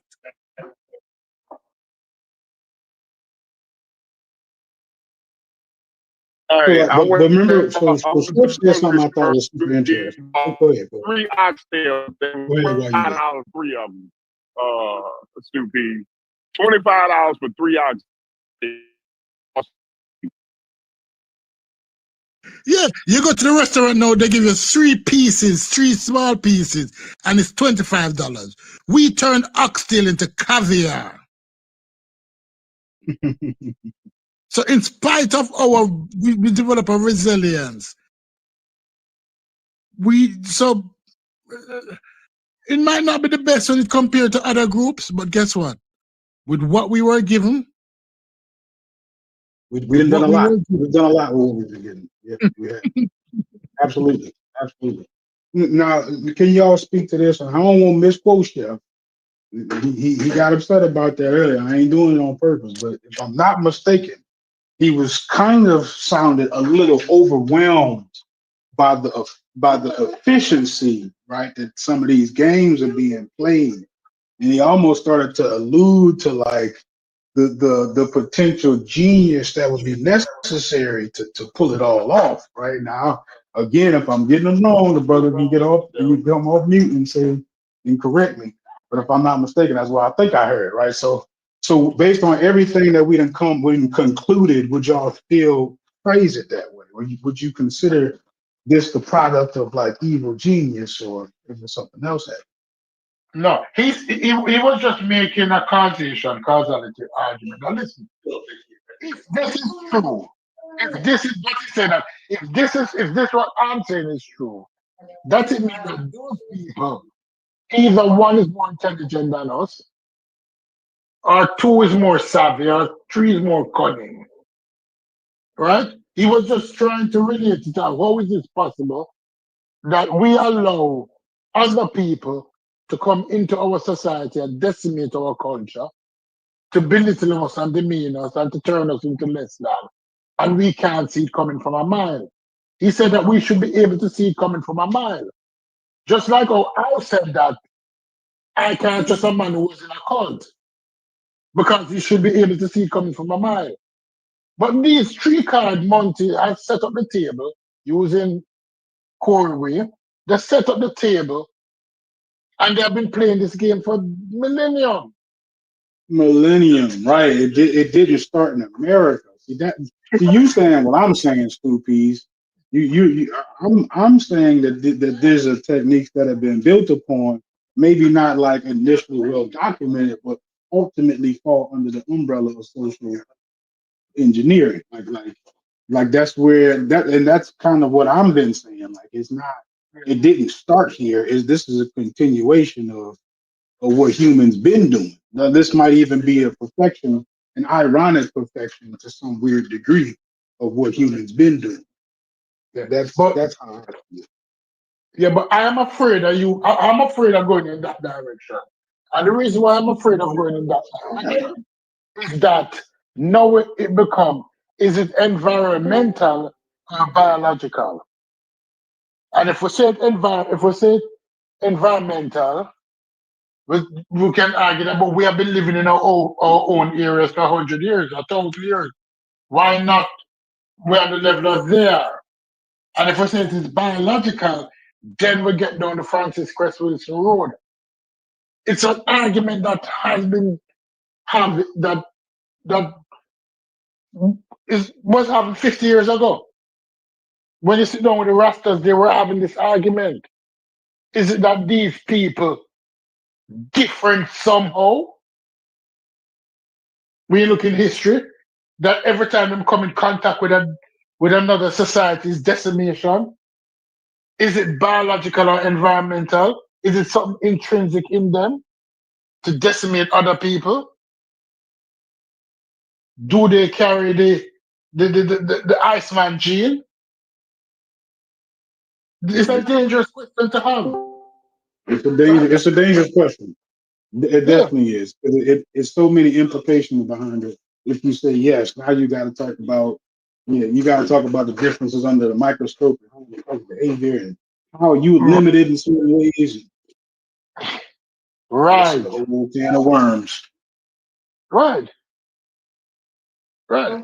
Even something that stirs us enough is the athletic question. That's also a dangerous question to have. Biologically, are we superior to them as athletes? Actually, I feel like that was for me when and ChatGPT explained it. So in I could be in there could be some correction necessary in there, but the way ChatGPT described it is that you would attribute that the same way you would attribute to like um, regional specific illness, right? Like those your quick muscle fibers were beneficial to your environment, low oxygen, what have you. It still would be a product based on what region that you grew up in. That would be why you would see concentrations of those quick muscle fibers in West Africa as opposed to somewhere else. So that got me out of even you could even being the athleticism not being like a dividing line, right? Because it still said that no, environment is even what causes the genes to express themselves in this way. So that took me out of that too. So I couldn't just use athleticism. Oh, we're just different. Right, but ChatGPT is not going to explain to you that they can use it as intelligent. That because they grew up in a scarce environment, that food was only readily available 6 months out of the year, they had to use their intelligence to manage these scarce resources. The same argument can be made elsewise. So those genes were people who survived, passed on the most intelligent genes to their children. That can be argued either way. That's why it's a dangerous argument. You have to look at the argument from both sides and you realize, no.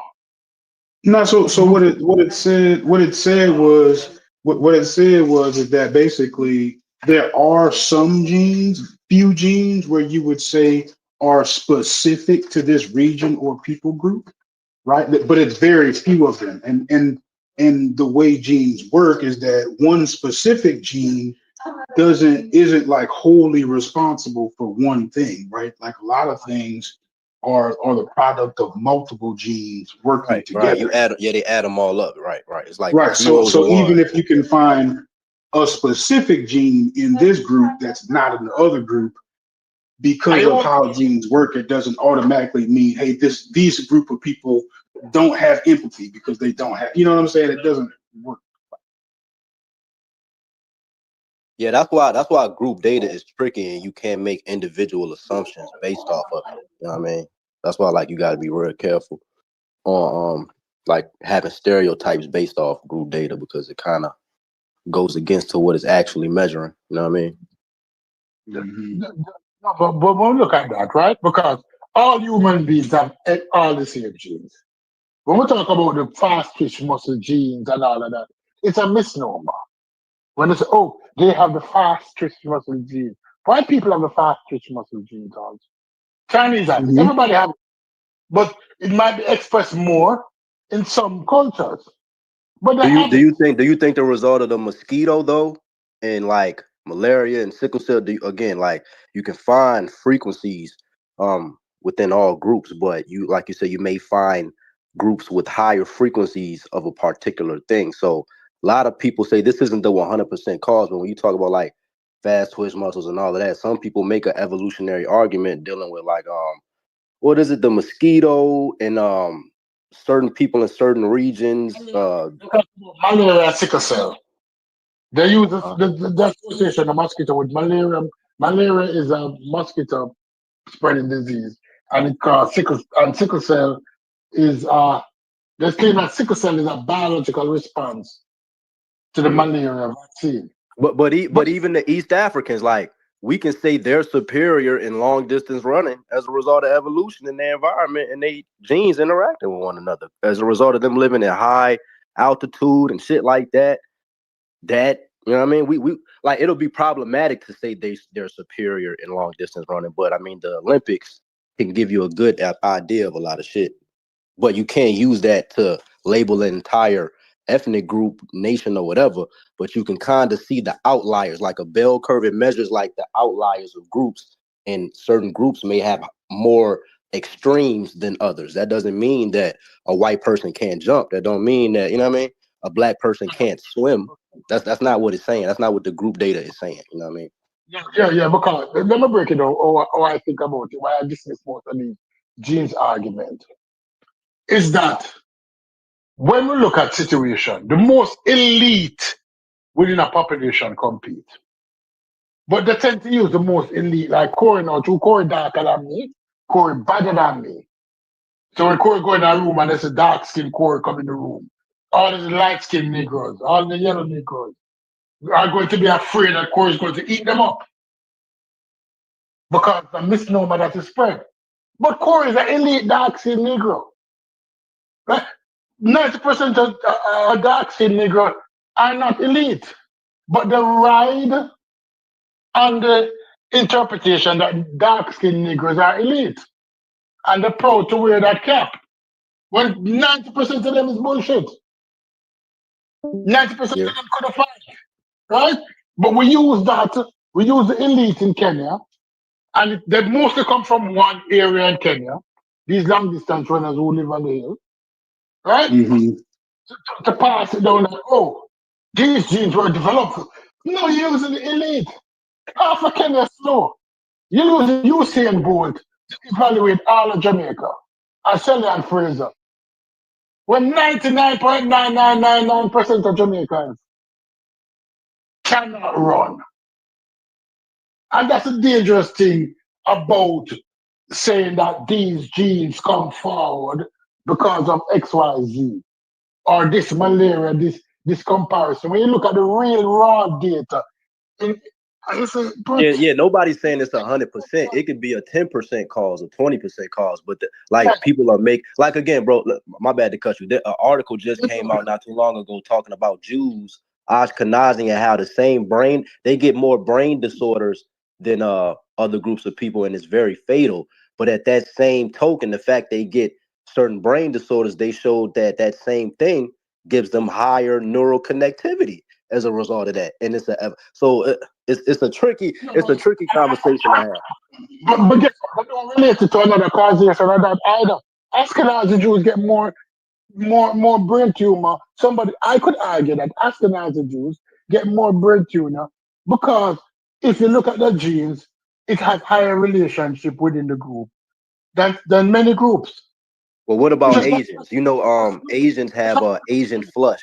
50% of Asians really can't drink alcohol, and it's a result of their ancestors. what I would research, could Kublai Khan drink alcohol? Yeah, it's called Asian flush. Look it up. Yeah, no, but could Kublai Khan drink alcohol? Because if we go back in history, we realize that 40% of Asians are directly related to who? You talking about Genghis Khan? Genghis Khan, right? Or Kublai or whatever Khan. They're related to the Khans. But nobody talk about that. Or Pakistani now having 50% inbred because they have a culture of cousin marrying cousin. So anything in the future, somebody going to say, oh, Pakistanis are good in cricket because they have that. Is it because they married each other? Because cousin marrying cousin. You talk about causation. It's a fact that Asians have better visuospatial skills than everybody else on the planet on a group level. That's just a fact. So I mean, it's yeah, but these advantages, when we play them out and we look at it and we look at these advantages, especially for intelligence, for those favorable advantages that we love, because we celebrate the ones that we love, and we tend to dismiss the ones that we don't like. We find other reasons for them, right? Yeah, I agree with that. That's the dangerous thing about genetics. And when people play the genetics, but people do that in the Black community. If we snapped our fingers and all races and groups went away, and there was nothing but Black people, how do you think we would establish hierarchy or whatever? It'll be a lot of that shit is based off genetics. Whether a person is smart, whether a motherfucker tall. Bro, I seen motherfuckers in the hood who just tall and niggas like that's a benefit. If you 6'5" walking around, niggas ain't gonna try you. And that's strictly based off genetics. So I'm saying if you leave one group on the planet and it's just them, it's still gonna be inequality, bro. Based off a lot of shit that the person didn't choose to be born with. That's just a fact. Yeah. Does that make him better? Does the 6'5" Negro, is the 6'5" Negro better than the 5'3" Negro? No, but it's still like a genetic lottery at play to where that person's Right. life, that like they just they may have an easier road path as a result of shit that they had no bearing in picking. It's just they was just born with it. You know what I mean? Like pretty privilege. You know how many women out here who are born to, it's very attractive, and they use that to their benefit, and it helps them go up in society. That is true. And that's a conversation that needs to be had also. Because think about it. If KD, if KD is smart, he's athletic, he's 7 foot tall. He would only look to breed with tall bitches from the WNBA who's also athletic and at least 6'9" tall. And have his whole stable full of Wemby. Yeah. Have his whole stable full of Wemby. And promote what do you call it now? Generational wealth. And all of these WNBA players, if Kevin Garnett or Kevin Durant go to any WNBA player now and say, listen, I'm 7 foot tall, you're 6'8", you're athletic, I'm athletic. Let's have a baby together. I'm not giving you $1, but you'll have a Wemby. Wemby mother is 6'5". His father, she played basketball. His father, long jump. He's 6'11". I know they have a 7'6" athletic juggernaut. If we're talking about that kind of selection, no. Yeah, athletes practice eugenics all the time. Right. Right. They do. They want a desirable trait, and they get it. I call it sexual selection, not eugenics, just sexual selection. Right. But I heard an evolutionary biologist explain, like, the lecture was called "Why All Eugenics Isn't Bad and Why You May Support It More Than You Think." You know what I mean? Like certain people, like no, I'm saying the idea of eugenics again. Like if you see a woman and you want a desirable trait, you find her intelligent, and you want your offspring to be intelligent. We think that because a certain individual or certain groups used eugenics in a way that was irresponsible, we attach the entire thing to those people. And yes, it's used irresponsibly by most people, but the idea of wanting a desirable trait, we realize that we kind of adopt those kind of mini philosophies in our everyday life, whether we know it or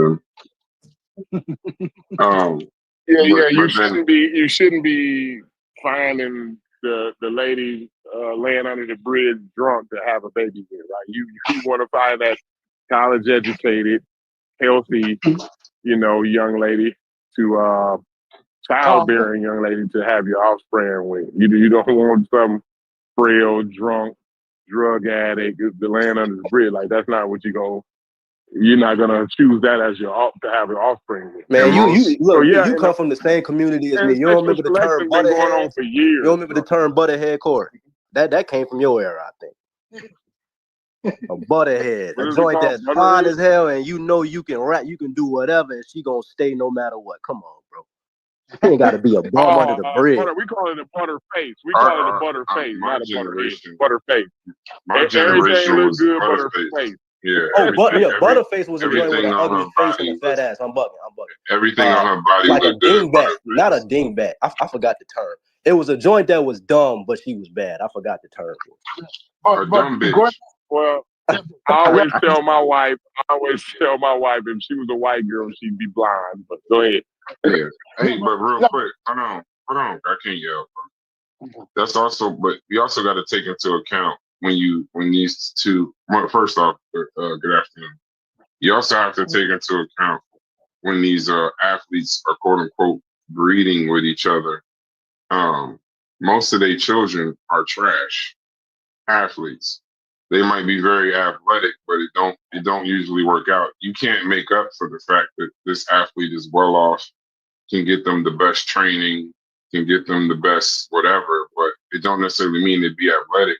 Y'all talking about sexual selection, but I don't think, I think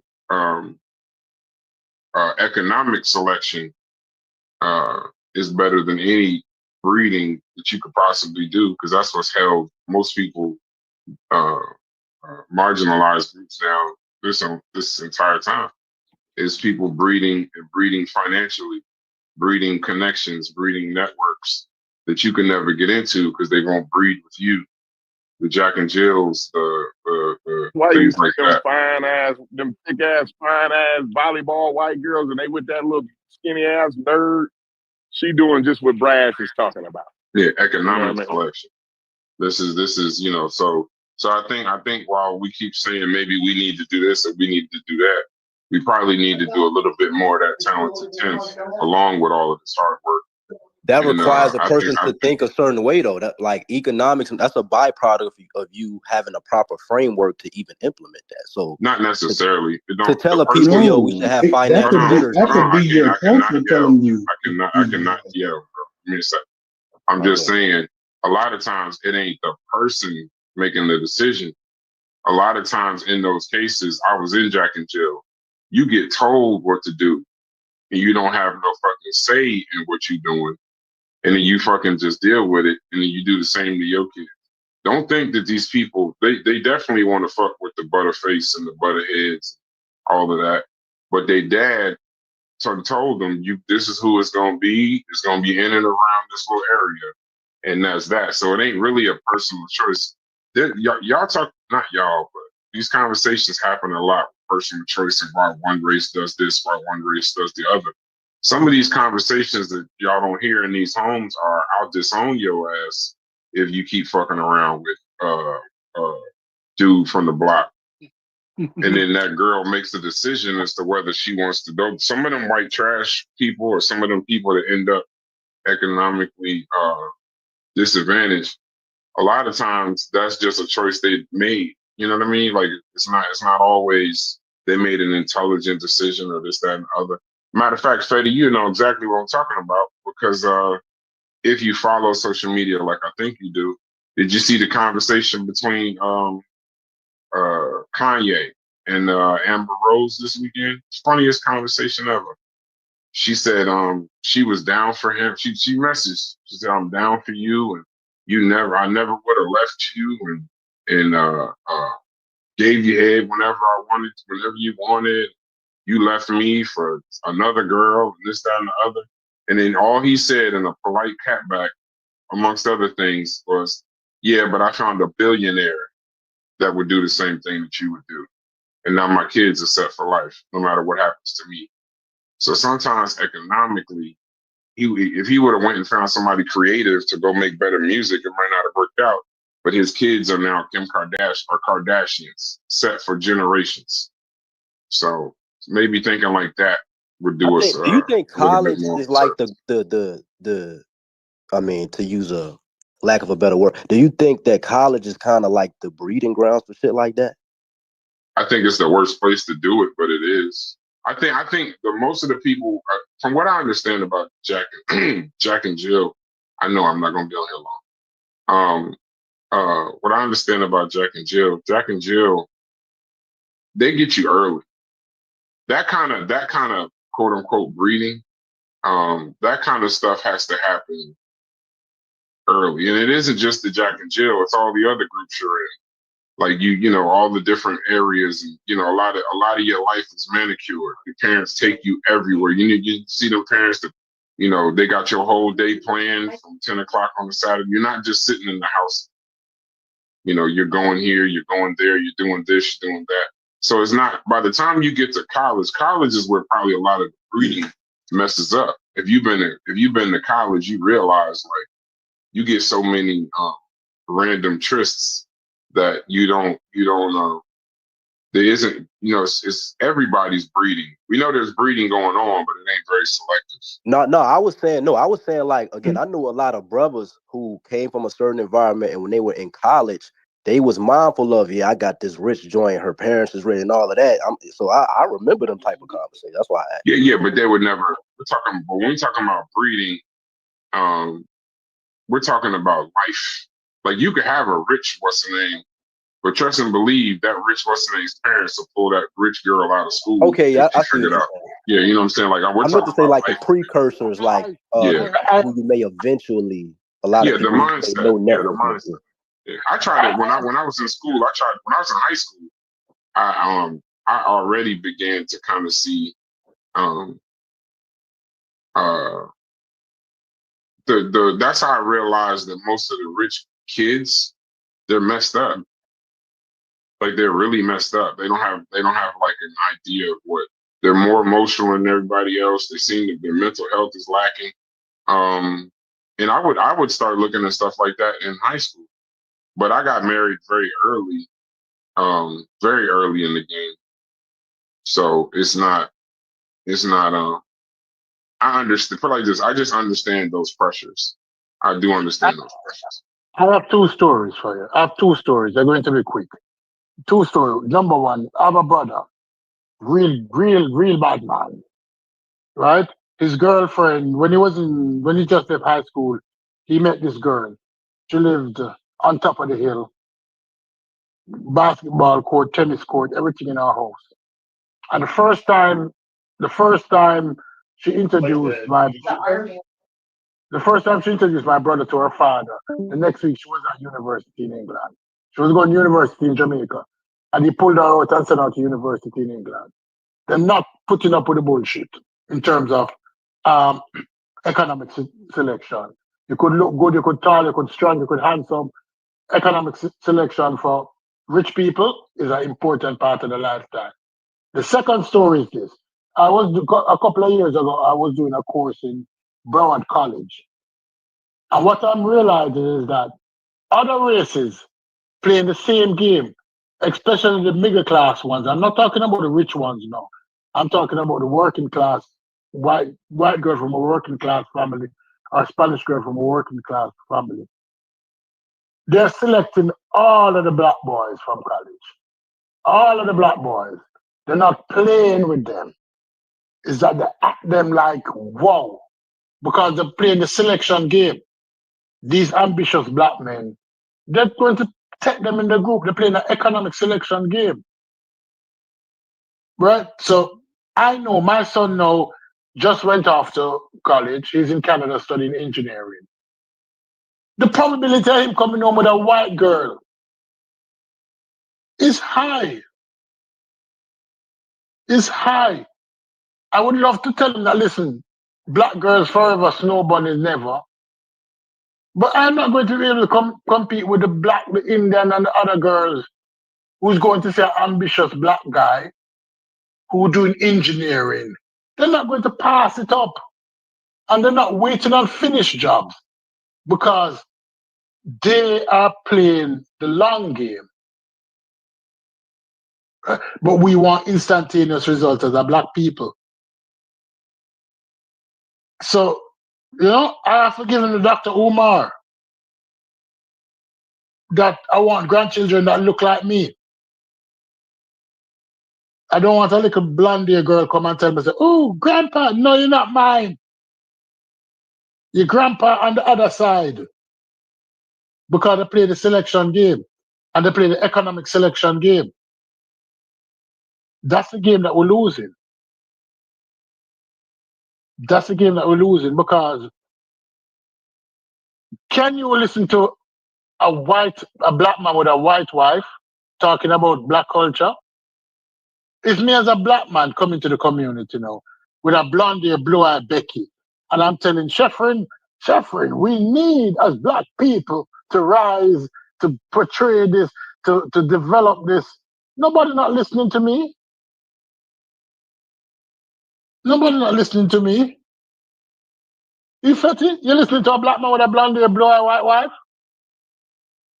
Be honest.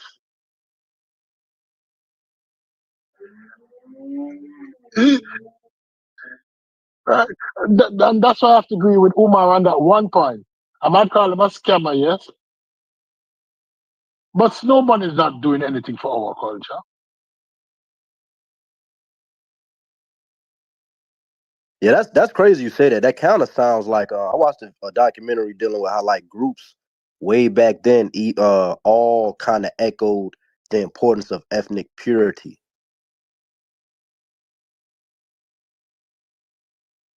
So it's not really, so it's not frowned upon for a group to want to promote ethnic purity. I mean, because all groups been doing it for a while.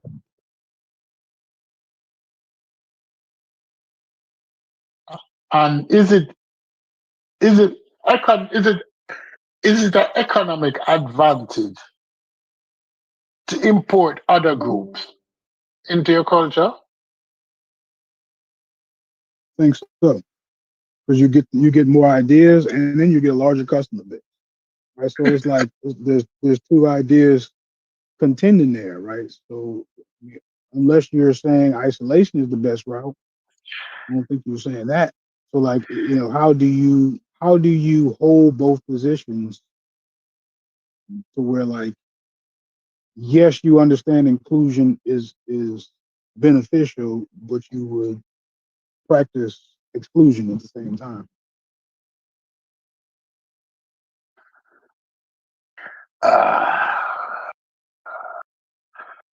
But logic. What's the standard component of our culture? What should we be promoting? I'm not saying it's wrong. Don't get me saying that I think it's wrong. You're absolutely entitled to have a preference. But I'm saying that there's a bit of conflict there. You know what I'm saying? Like how can you promote this inclusivity or understand that the inclusivity is beneficial and yet promote the exclusivity? You know what I'm saying? Like I get it, but there's a little bit of a contradiction there. Yeah, no, I get I it. I certainly wouldn't want that's a vivid image in my head. You get a blonde hair, blue eyed white girl walking up to you talking about, grandpa, can I have, some change, you know what I'm saying? Or whatever. Like that don't sit well with me either. I get it. I definitely get it. Right? Yeah, because culturally, when we look at the superstars, like the first Jamaican superstar that made leeway in both the Jamaican culture and American culture is Harry Belafonte. Is Harry Belafonte black anymore, seeing that his great grandchildren don't look anywhere like him?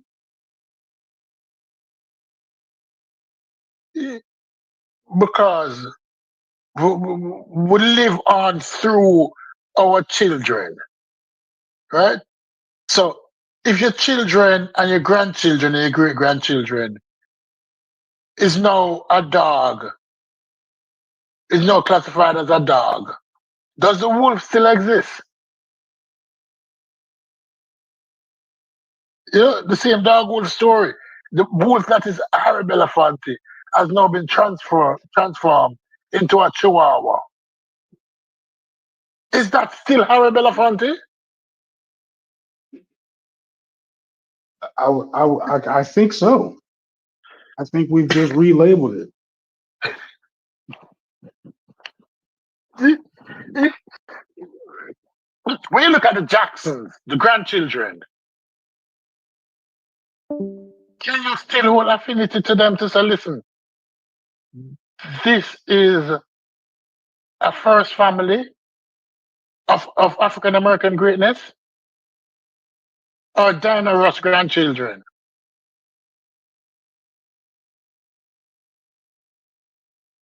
I'm not, remember, I started, I don't want anybody to say, oh, Stoopy is really, I started out with Harry Belafonte, a Jamaican. Right? I'm just using examples. Culturally, is that us now?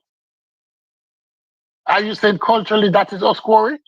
That we are now Diana Ross grandchildren and Harry Belafonte grandchildren, and we're arguing a null point that our culture has assimilated in a greater culture where the offspring and the end result is nothing like those people who fought for emancipation?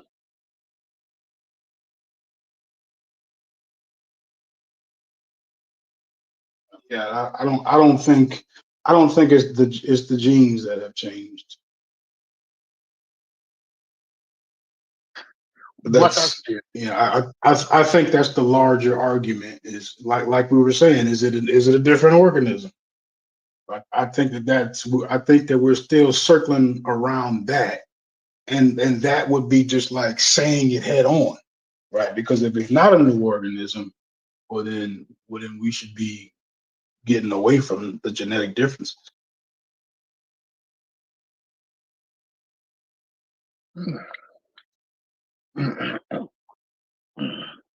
What do you think about that? That's just how I see it. You know what I'm saying? Unless ultimately that's what we're coming to the conclusion of there being two different organisms. I'd say that's where that conversation ends for me. But if you want to make the argument, then we can make the argument. But I think that's ultimately what you would be arguing. Culture start with a uniqueness of the individual. Would you agree or disagree with that? I'm thinking it out. I think that. How do you explain what you mean by that? That would look a certain way. That would look a certain way. That's what your culture start with. You know, with people looking a certain way or culture looking a certain way. With the people within that culture looking a certain way. There's a unique identifier to the people within that culture. And the more the people start looking different, the more fragmented the culture become. Because reproduction and outside influence tend to shatter the culture. I don't know. I don't know what to say about that. I would assume that there's always been some diversity. I'm guessing, you know what I'm saying, but because if we're talking about our just color differences now, like what do we have a reason to assume that there wasn't color variations among populations back then? I've never heard that before. But it was a certain strata. Wife calling me. I forgot back. That's all good. I think I think that gets me really close to that gets me really close to like a homogeneous population. Now I'm thinking that could be problematic because if you're at that point now you're saying the diversity was never real. You know what I'm saying? I don't know about that, and I could be wrong, but that's kind of what it seems like there could be that in there.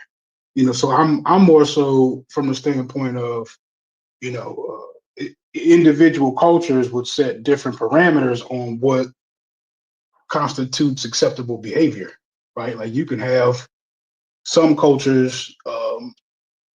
Some cultures say that women deserve to be in this particular social status or whatnot. You know what I'm saying? Like that's the culture dictating the particular behavior, not the genes.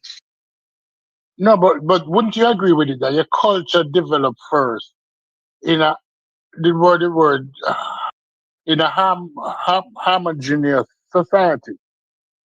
That every culture developed in a homogeneous society where everybody look like everybody. Would you agree with that? The foundations of a culture develop in a society where everybody look like everybody. Some might be taller, some might be shorter, but at the root. Go ahead. I'm following your line of reasoning. Yeah. I would. So if we go back that far, are you saying that particular culture was like an equal society for everybody, or were there still? I'm not saying that it was an equal society, but it was a society that was developed that with less malice, because you see yourself in everybody else. So the aim of the culture was to strive for the best of everybody, that everybody would. Well, then, how did we eventually develop slavery and colonialism? Because other cultures that see themselves in group dynamics met with other culture, and they they believe themselves to be better than that other culture that they interacted with. Because slavery, we don't have any history of people actually enslaving their own. We have different levels within a culture.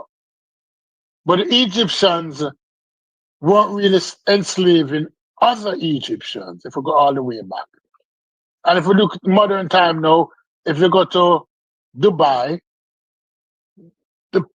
the upper class, the original people in Dubai, the people who call themselves citizens of Dubai, they don't do the menial work. Right? So within Okay, a so culture, right? So when we then talk, who built the pyramids? If the Egyptians were enslaving other people, who built the pyramids? but slaves didn't build the pyramid. Right, Let's it was understand. Egyptians, right? Yeah, They but they weren't subjected slaves. Egyptians to that. No, but they weren't So slaves.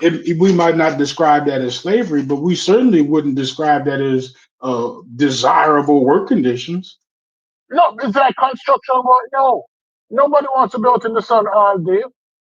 But it paid, and it gave Egyptians a living.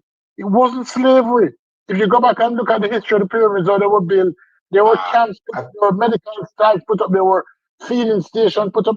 They were never I enslaved. think I'm seeing the disconnect here, Stupi. So No, you're saying that society grew out of something that was organically peaceful, more so. no, I'm saying that society, that culture within a population, how the population developed the culture originally, it was due to it was a homogeneous population. It was a population with identifiers that everybody within that population identified as a member of that population. There were Right. stratas within that population. Yeah? You had rich people, you had poor people, you had hungry people, you had people with a belly full. But they were all the same people who originally started that culture. Right? Within that culture, you have different levels, yes? But then those people went outside and meet other people with other cultures. Because if we look at it, and then those people tend not to be the one to brutalize their own people, but they brutalized other people or they indoctrinated other people. Because you don't need to indoctrinate. The Crusaders didn't need to indoctrinate other Crusaders. They were already Crusaders. But when they meet people who weren't Crusaders, they identify them as less than because they didn't share the same belief system. Right? So Yeah. when your See, culture, go ahead. I thought you finished. yeah, when your culture is whole, your people, somebody might say, what about the Mayan culture? They were sacrificing people by the hundreds. That was agreement among themselves. Many of the first people went to altar being proud of being sacrificed. It's part of the culture. Right. It's Right. part of their. I'm waiting till you bring your conclusion. But from what the way I see it is the further you go back, the less regular people are afforded rights almost at all. Unless you go far enough. I'm talking about when you talk about complex societies, right? Where you actually Right. have a king, a ruler over a community, right?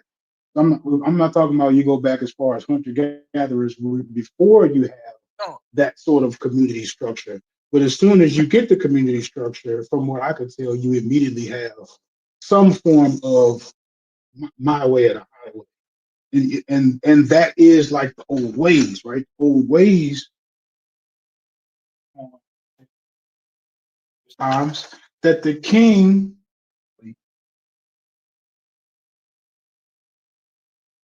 You're breaking up. Yeah. I'm talking about complex societies because culture exists Well, the within king would be society. so powerful that his power would typically extend after death, right? Like he was so powerful that his dominion over life or death continued in his death. That's like a part of the ritual where you would where the people would be sent to the afterlife with the king because he still has dominion over them even in his death. You get what I'm saying? Like Yeah.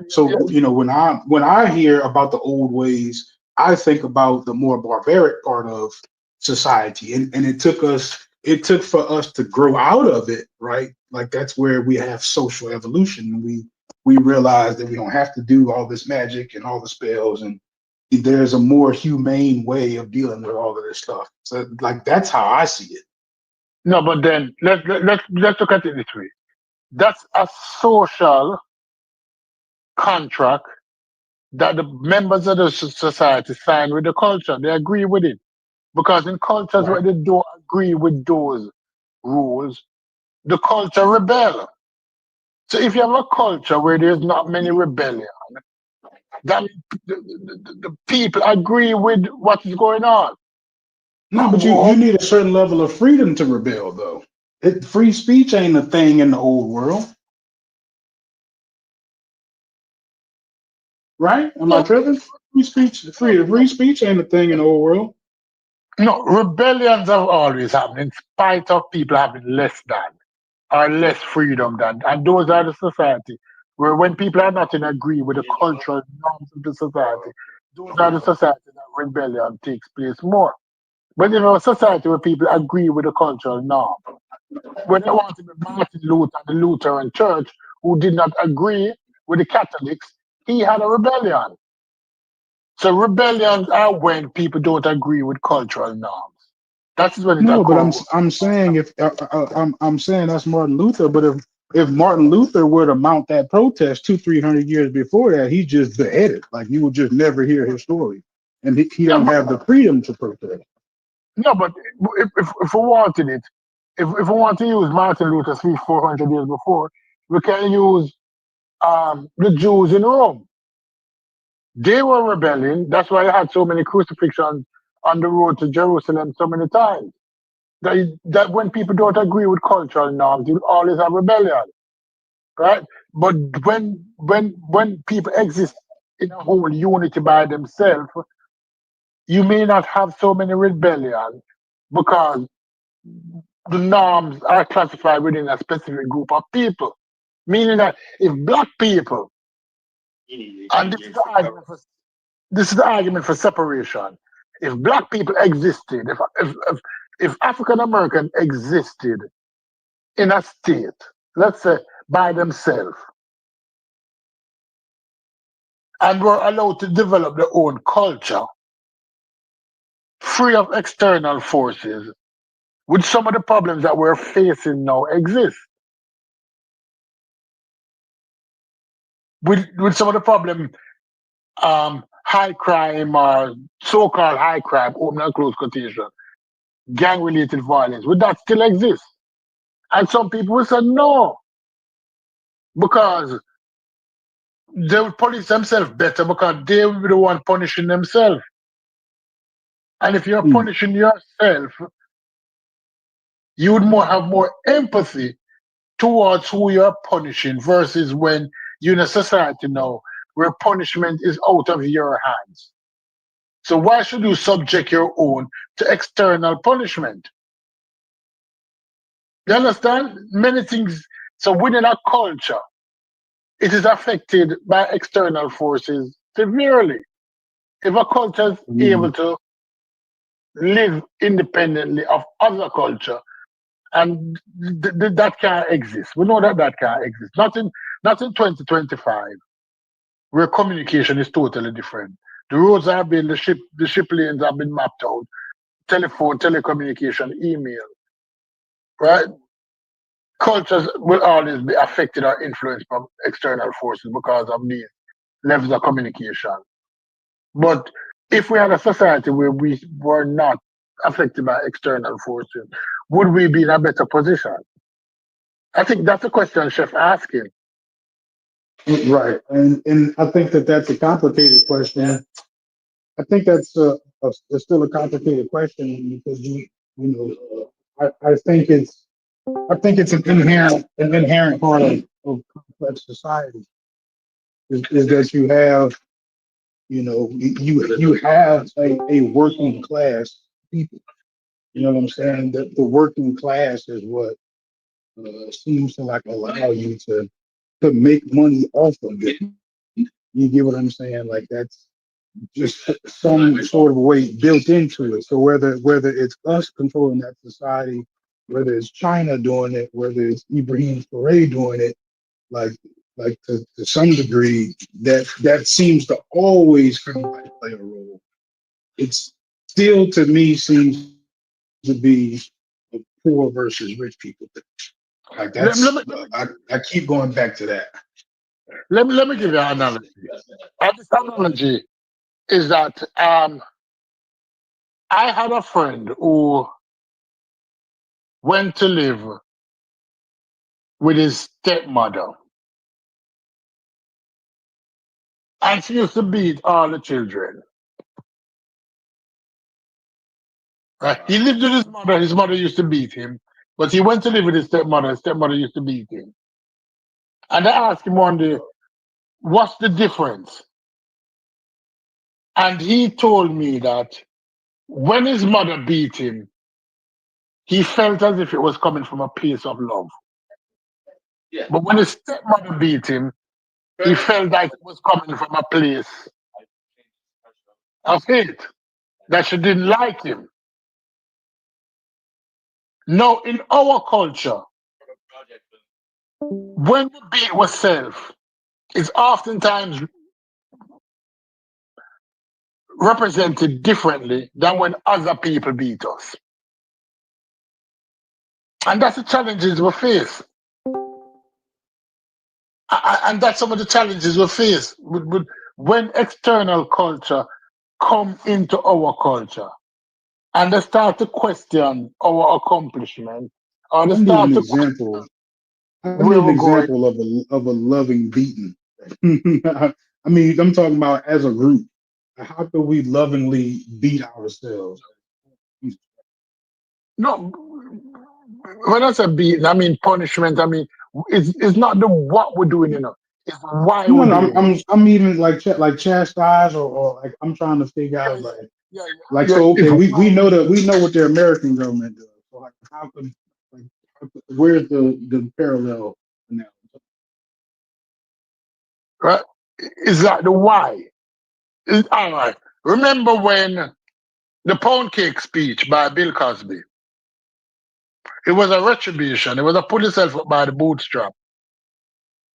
Many persons didn't like the pound cake speech because they didn't understand where it was coming from.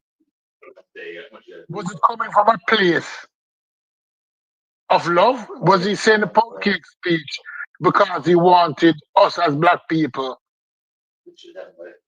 to be better, or was he just criticizing us as black people? Right? I get you. Okay, that's a good Right? example. That's all I was asking for. So you'd be talking about maybe like a speech where a black person might say things harshly but be coming from a loving place. Right. But if a white person made that same speech that Bill Cosby made now, how would you take it? You'd more accept it that Bill Cosby is coming from a loving place. But what if George Bush made that speech? You could convince me that he's doing it from a loving place. It'd be a lot easier for you to do that with Bill Can Right. you logic real quick? What's the pound cake speech? We asking me? Logic. Yeah. I have no idea. I'm Right. So trying to you don't know. I'm trying to let him get to his point. No, but if you don't know the speech, you can't get his point. Most people don't know that. That's what I'm trying to figure out. I know you don't know that speech because most people don't know that speech. So the pound cake speech for the audience and you is Bill Cosby did a commencement. I forgot where it is. Morehouse, one of them schools, and it might have been Temple, knowing him, and he did a speech of basically what y'all talking about. It was a black person saying, you know, the parents ain't raising themselves, their kids, the parents ain't doing this, the kids need to be held accountable, black people need to Wait, be you held said, accountable. my bad to cut you, Brad. You said Bill Cosby. I saw some shit like that on my feed a couple of days ago. You know, it was Bill Cosby. This is an old speech though. This is from Yeah, like, this is from a long sounded like he time was ago. making a lot of talking points, like you said, that deals with like I guess accountability. But I but didn't watch the whole thing. But the he was talking about he's talking about Eddie Murphy and how they're promoting slang and how we need to speak better English and this that, and the other. But the pound cake part, the pound cake part was he said that if a cop was to shoot a kid that had pound cake in his hand, would you blame the cop or would you blame the kid? And he said that one thing that we need to start doing as a people is what, and then the famous, you know, he said, what the hell are you even doing with the pound cake? And so it's like, stop putting so much focus on us being punished and us doing this. It's more like a personal responsibility thing. And Stu Pease is saying it made it better because it came from, like, a white person couldn't say that. Or, you know, a person from outside the community couldn't say that about our community, especially something as trivial as pound cake. When Bill Cosby is saying, even if it is something as trivial as pound cake, why he shouldn't have never been stealing it if he did get shot.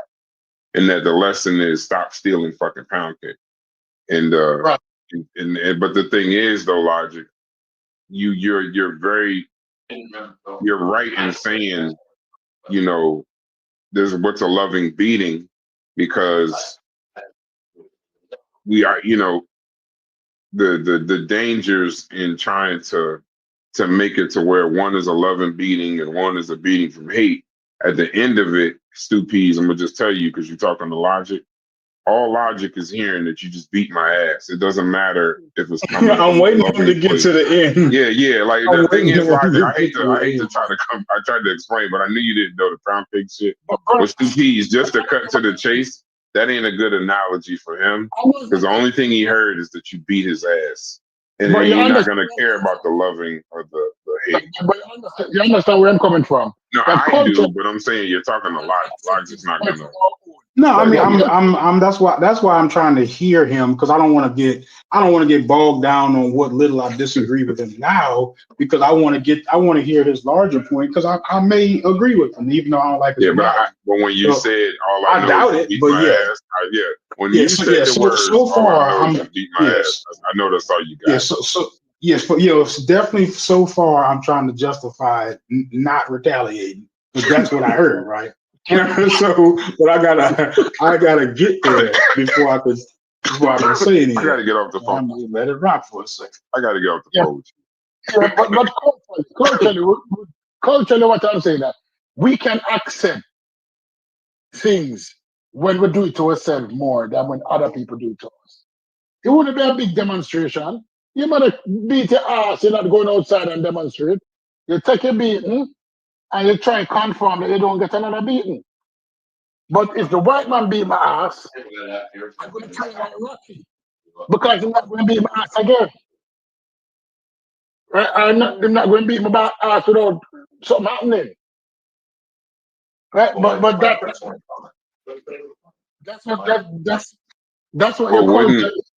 hey Stu Pease, but even with culture, wouldn't environment play a part in that? Like, one of the reasons why a kid necessarily doesn't go crazy when he gets his ass whipped is because he's around, probably in an environment where it's a bunch of other kids around getting their ass whipped too. But my pushback for that would be, if you are in an environment where that's foreign, say you're in an environment, a black kid around a bunch of kids whose parents use the timeout rhetoric or the timeout rearing strategy, and you getting your ass kicked, you might call the fucking police. You know, I've been in situations where, you know, I done told friends around me, like, yeah, man, I got my ass at this and the other. But I also remember going to college and telling that same story and them white people like damn near in tears. Like, for real? Like, that happened to you? You know what I'm saying? So like that's when I realized like that's when you kind of realize that like every childhood, there are certain kids who never been beat before, never But never had that kind of trauma. That's when you start looking at it like, shit, is this trauma that what she was giving me rather than good rearing or good, it was love. raising? It was love until external factors come into play and decide to disrupt your culture. Those white kids had no problem to come in to disrupt your culture. And so the culture that got you to university is not as good as their culture that got them to university. You understand the outside factors influence culture now? Because now you got now with the headspace, I've never beaten my child because you don't need to beat your child to go to university. Right. Right or wrong? Right or wrong? You see how they influence your culture? Right. Yeah, right or wrong. External factors influence culture. When we come into contact with other people's culture, we were doing okay. It might not be the best, but we're doing okay, doing our shit until other people come in and say, your shit not good enough. And this is how you're supposed to do the shit. Right? No, And I it's got you. I got the meaning of what you're saying. I'm just saying it's just well we gotta not we. I just think that you when we talk about it, that pound cake is a good analogy. But no, it's a great analogy. It's just most people don't get, because see, remember with Bill Cosby. Bill Cosby, remember when he got caught with that fucking when he got caught with the shit he was doing, that damn, I'm tripping right now. The sexual misconduct, that shit came back to bite him. Right. And that's why, people don't really know that's really the reason why he caught so much hell from the black community.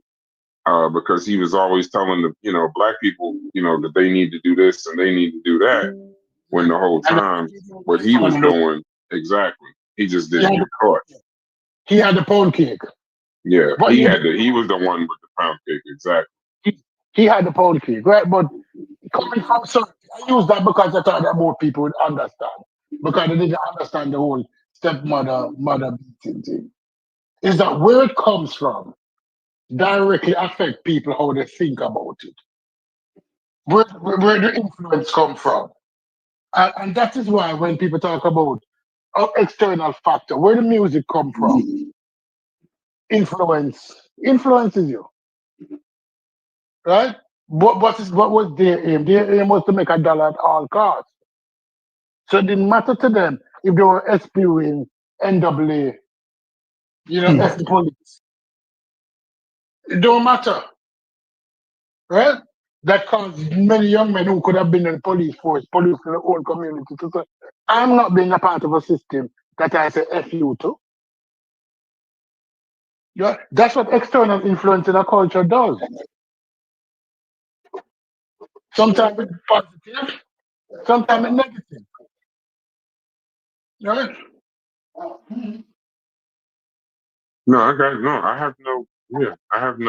I agree with you on lockstep. I just want to try and make sure you and Logic got y'all got to where y'all need to get to. Yeah. What's on the same? No, I actually, Stu P's actually, when he makes points, they're really good.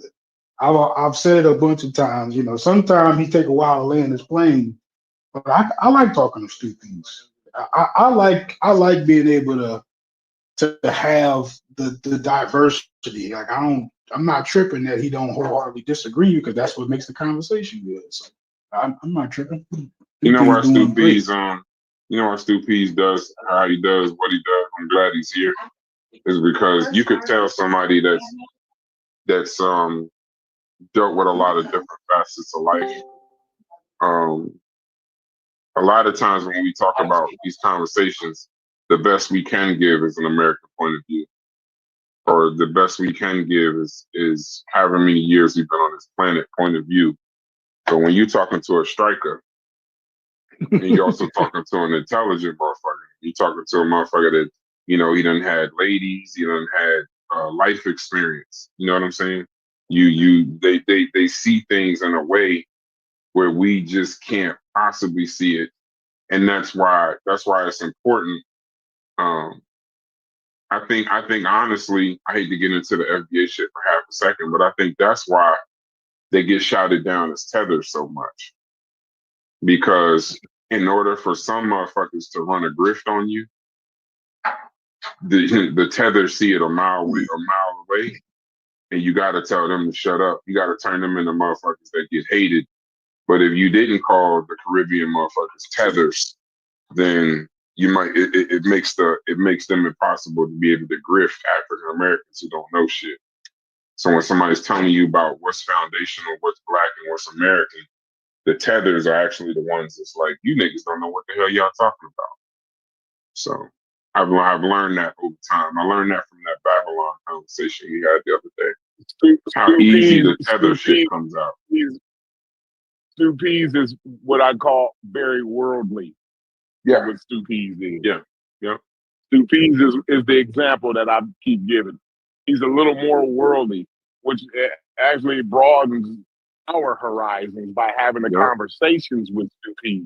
Mm-hmm. This is what I'm talking about. I started talking about again. Because we can't see it.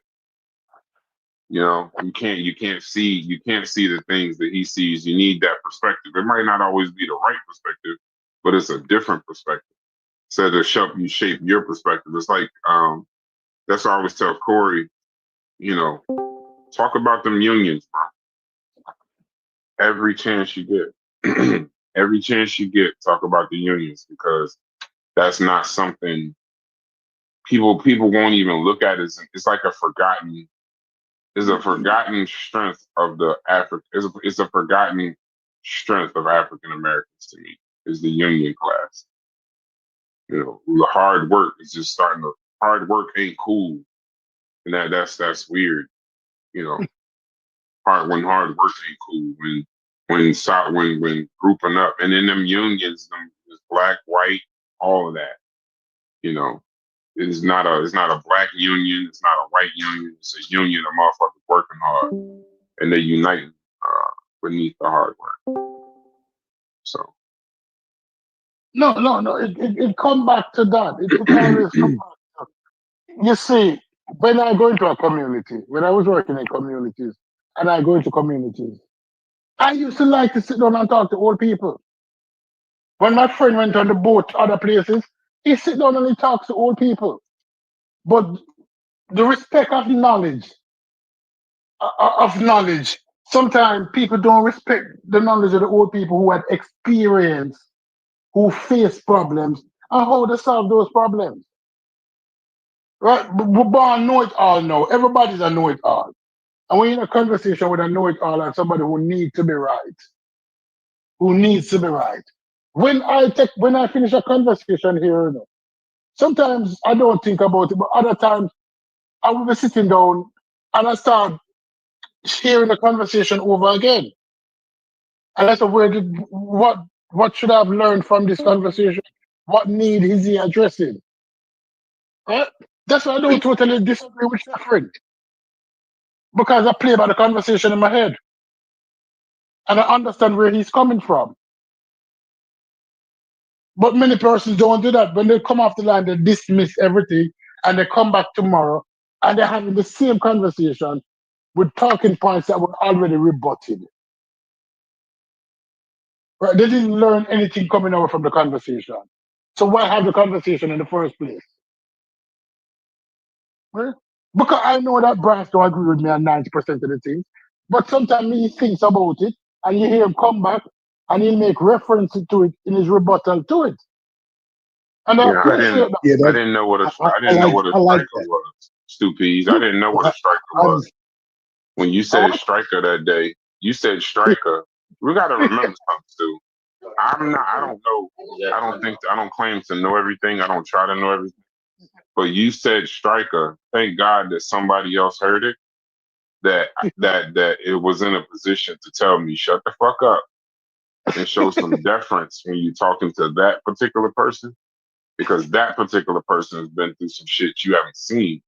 And I was like, and then we sat and we learned about. He taught me about the strikers and the campaign with Manley and the campaign with Ciega and all of them, and what life was actually like, boots on the ground.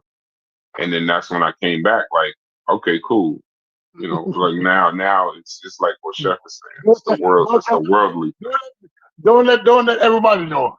Don't No, let everybody know. well, they have to look it up for themselves. But I mean, I don't even think you could look it up 100%, because the way that this person described it, and this is a professor at this point. He's a Jamaican professor, and he's like, he said there are some people, and then that's where I got the talking point of, you know, boots on the ground in Jamaica in the 60s, 70s, and 80s is different. You can't write a book and describe it. Different. It's different. And the thing about it is that I don't want my son to walk in the shoes that I walk in. And my mother saved me. I tell everybody that my mother saved me. My mother was a brave woman who wasn't afraid to go into the hole to pull her son out. Wasn't afraid. Right? She saved me. But that's a different conversation. One day we're going to talk about conversation like that. But it's a whole total different situation. Right? Culturally, we're not much different. Especially Jamaica, not much different than the African American culture. We have the same drug problem, we have the same music, we have the same sense of self, we walk around with the same kind of confidence. Right? But some people will tell you that no. Because we almost fought the same fight. We almost fought the same fight. We might not have had Jim Crow, but I remember my mother telling me about the first black girl who got a job as a teller. And the whole Kingston was so proud of that black girl that her first day of work, nearly 10,000 people stand up on the sidewalk to see a black girl have on a teller uniform going into the bank. That Kingstonian came out in mass to see a dark-skinned girl get a job as a teller.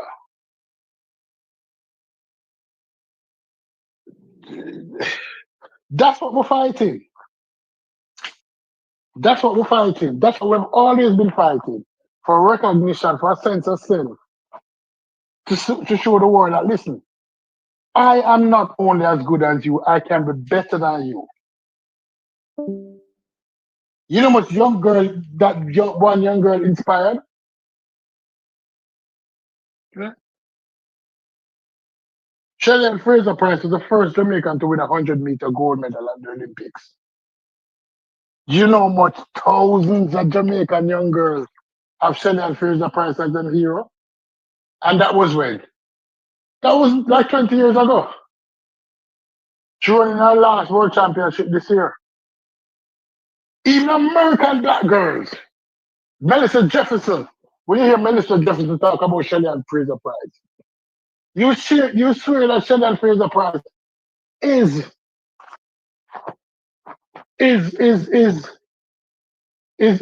our sister. The same thing with Venus twins. The impact they have, you think it's only limited to the shores of America? So when this asshole Tariq Nasheed is talking, I don't understand the impact that one black person have and the whole world of black people. That you're not only limited to where you are.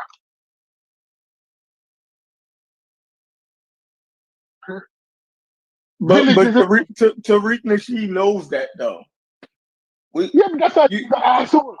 You know Tariq Nasheed knows that, and you know he agrees with that, so he has to be saying something else.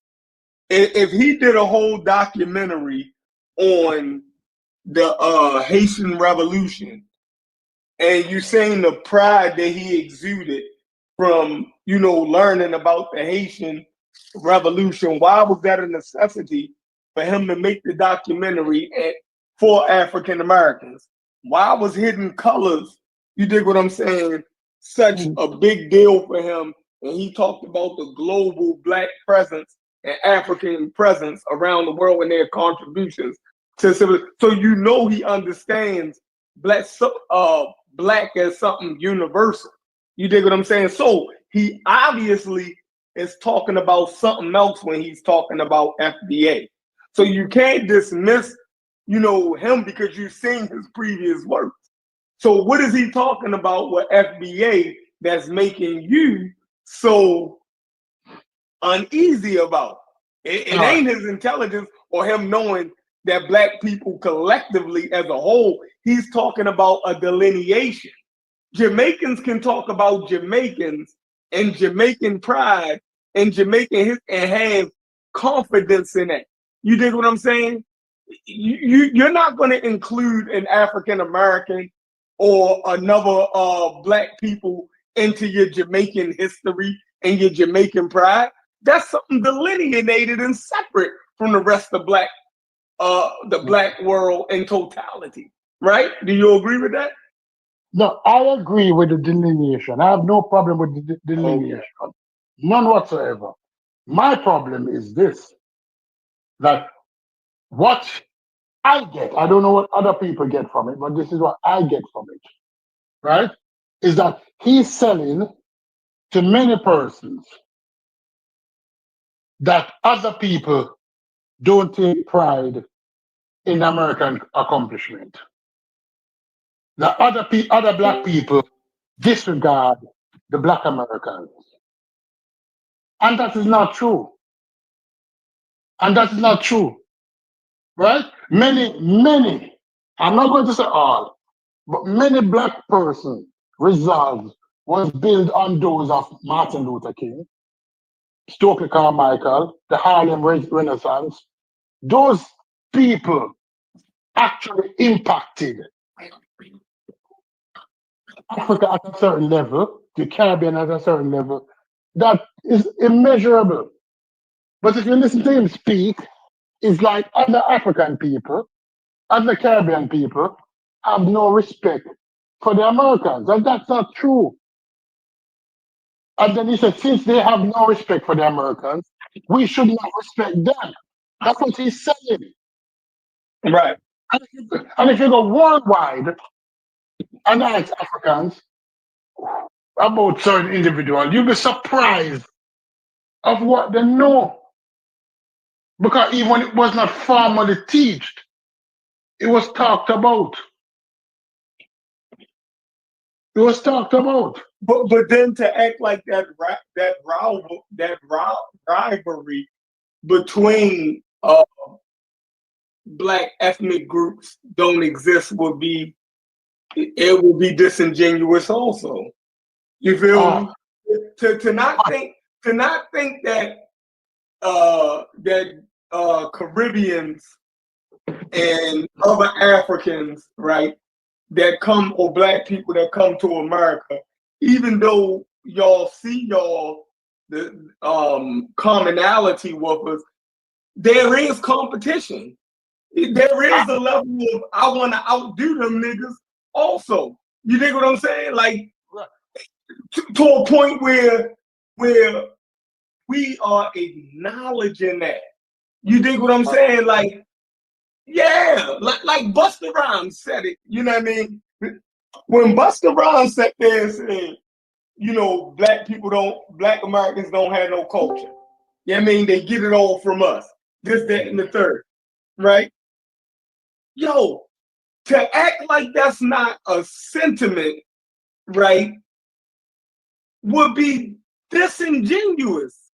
Not saying that you feel this way, but there is a type of there is a type of collective it's a type of collectiveness where people from one group does have apprehension and stereotypes about other groups, and particularly African Americans. Like, we have them towards Jamaicans. So I'm not saying it's not something that, you feel me? Like, come on, bro, that's just what it is. There's some type of adversarial relationship there, you saying. Hold on. We have an adversarial relationship there. Go ahead, though. Busta Rhymes was wrong when he said that, because for one, when you go back and look at his music career, he wasn't making no reggae. He was making hip hop, bro. He was making rap, and he was rapping like a fucking American. So for him to say that is fucking crazy. Right. It's crazy. More American clothes. Like, he didn't dress like no Jamaican when he was coming up in music. He was at Father's dinner, like. Can I rebut? I wanted him to be an electrician like him. Yeah, can I rebut? Because they're not going to just. How you gonna rebut that? Busta on some bullshit when he said that. Let me say what I'm saying. Busta Rhymes. Because you're emphasizing on Busta Rhymes. And Busta Rhymes was one example you made. And I'm going to address Busta Rhymes in the end. But there's always been healthy competition among African Americans in the United States of America and Africans who came to the Americans, that is in Jamaica, Trinidad. There's always been healthy competition. But there's always been respect. And I'm going to use an example. Since you use one, I'm going to use one. Sha'Carri Richardson is one of the greatest 100-meter runners ever. She's a rival to Jamaica great Shelley and Fraser Price. Matter of fact, she beat her. Shelley beat her, and she beat back Shelley. When she came to Jamaica, in spite of the competition, when she came to Jamaica to watch her boyfriend at the time race, she went and sit in the bleachers. And when the cameraman identified her, and it came over the loudspeaker that she's in the stadium, she could not leave because the amount of Jamaicans who wanted to take photographs with her. Right. She could not leave because of the love that was. That's nice. That's good. Nice one example. That's nice. Yeah, it's pretty cool. No. He gave Busta Rhymes, so I could give that example. Right? No. He gave Busta Rhymes, I give it. And I can give more examples of other Americans coming to Jamaica and are celebrated. Right? So Busta Rhymes is a second generation Jamaican. Right. And many of those Jamaicans, even in Jamaica, we don't call them Jamaicans. It bond them. The term bond means it hurt them to them heart.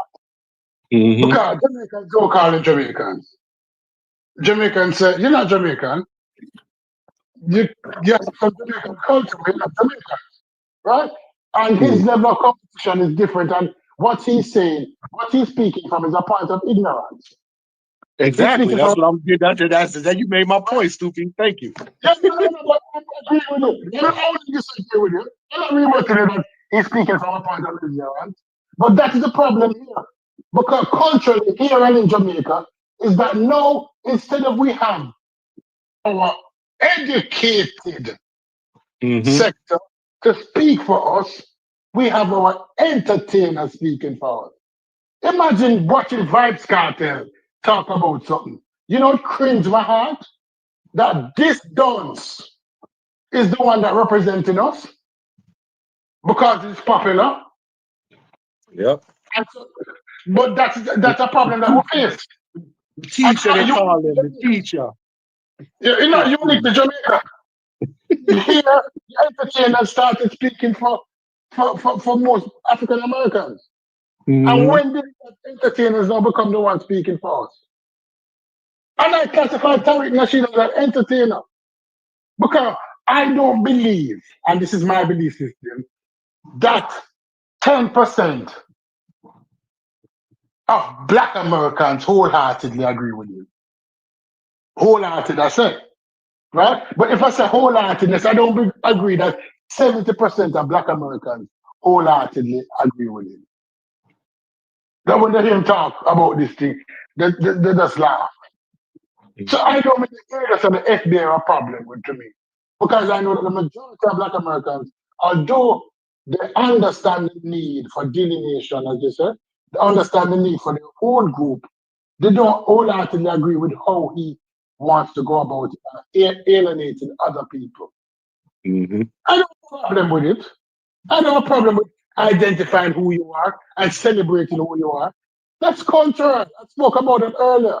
There's a culture developed within a group that everybody look like you and think like you. I have no problem with that because I understand the root of a culture, where a culture comes from.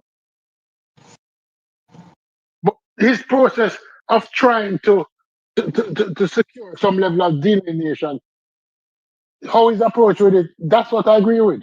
That's what I disagree with. But I don't have a problem. So if you bring a Busta Rhymes, entertainers don't speak for me. No, I'm not saying that he speaks for you, but he speaks to a part of your culture, right? Now, you don't have to agree. I don't totally agree with the Nation of Islam, but I can't say that they don't speak for a portion of Black sentiment. And I'm not going to act like that some of their sentiments is not in my heart also. You dig what I'm saying? Just because I can disagree with certain things that they say, but basically they encapsulate some thinking of Black America. So what I'm saying is Busta Rhymes and people like him encapsulate some of your ethos of the Jamaicans. You understand what I'm saying? Towards, you know what I mean, African Americans. So to act like that don't exist now, he might have went overboard with it, and you and your intelligence might feel as though, yeah, I don't go for, but you can understand that exists within your psyche somewhere. And although I didn't say Jamaicans, I'm automatically thinking that you use the same argument that I made against me. That 70% of Americans don't agree with Tariq. The same thing would imply that 70% of Jamaicans wholeheartedly would not agree with Busta Rhymes. They would not agree with Busta Rhymes. But they wouldn't agree with him. They wouldn't agree with him. Let me see how I want to say this. They wouldn't agree with him in totality. Right, that's what I said also, wholeheartedly. I use the word wholeheartedly. But I don't need somebody to agree with something wholeheartedly to not have those sentiments also. For instance, the majority of white America is not KKK. And they might disagree with KKK, but that don't mean that white America ain't racist also. You think what I'm saying? Just because they not KKK don't mean that they not racist. And just because all Jamaicans or Jamaican Americans ain't Busta Rhymes don't mean that they don't have the sentiment of us versus them. You think what I'm saying? So yeah, but then you're going on a dangerous line, because I can say it's all dangerous because you can end up at KKK for white people. Yeah, because the Africans can say that Black Americans hold the sentiment that they're all booty scratchers. Right? They can't say that. Would you agree with that or not? Come on. Right? That they hold the sentiment that the Africans are booty scratchers. Because they've been called that many a times by African Americans. African booty scratchers. Right? But that's the sentiment that, but the majority. They used to call me that, Stu Peas. Stu Peas. That's what they used to call me. They used to call me that in elementary school, just to let you know. The African Americans, right? Yeah. When they found out where my family was from, they started calling me an African booty scratcher. I just want to let you know that. It's hard to put two words together that's more disrespectful than that. I ain't gonna lie. Right? just two words? Yeah, that's pretty disrespectful. We call dark-skinned Black people African booty scratchers. Yeah. That was you feel me? Like, me too. I've definitely been a victim, yo. Exactly. You niggas is cruel. You niggas is cruel. I tell you. But it's not. Jamaicans can be cruel too. It's not subjected to just Africans. We call ourselves African booty scratchers, if a nigga is too dark in your family. So your dark skinned Yeah, but it was cousin. a lot of dark skinned niggas. It was a lot of dark skinned Exactly. niggas around, but I was the only African booty Because scratcher. they knew Just you let was know that. African. Because they knew you was African. So it wasn't no way around. But I did that on purpose. I did that on purpose because I know that it would excite a response. Right? But honestly, we're always going to have healthy competition. And within even the culture, you'll have healthy competition. But when it comes to the next level, to make it look like it is vindictive, that's the problem I have with it. Because New York niggas don't like anybody. New York niggas come to Miami at the only place. They will tell you that. Right? New York niggas go to the South and act like the people in the South primitive. Exactly. Right? So therefore, culturally, you're going to always have a level of competition externally of culture and internally within culture. But when you look at it, that the basis of people has to be separated because they're competing with each other, then you're going to have a problem. Expect competition. Everybody compete within and without themselves, without them group, right? But when you're looking at it as because you're competing with me, you're my enemy. That's not true. That's not true. I get what he's saying. Like, is he more so leaning into like the natural disposition isn't cooperation?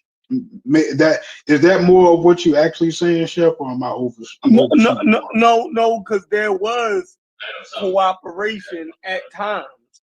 You dig what I'm saying? But there's also there was also delineation.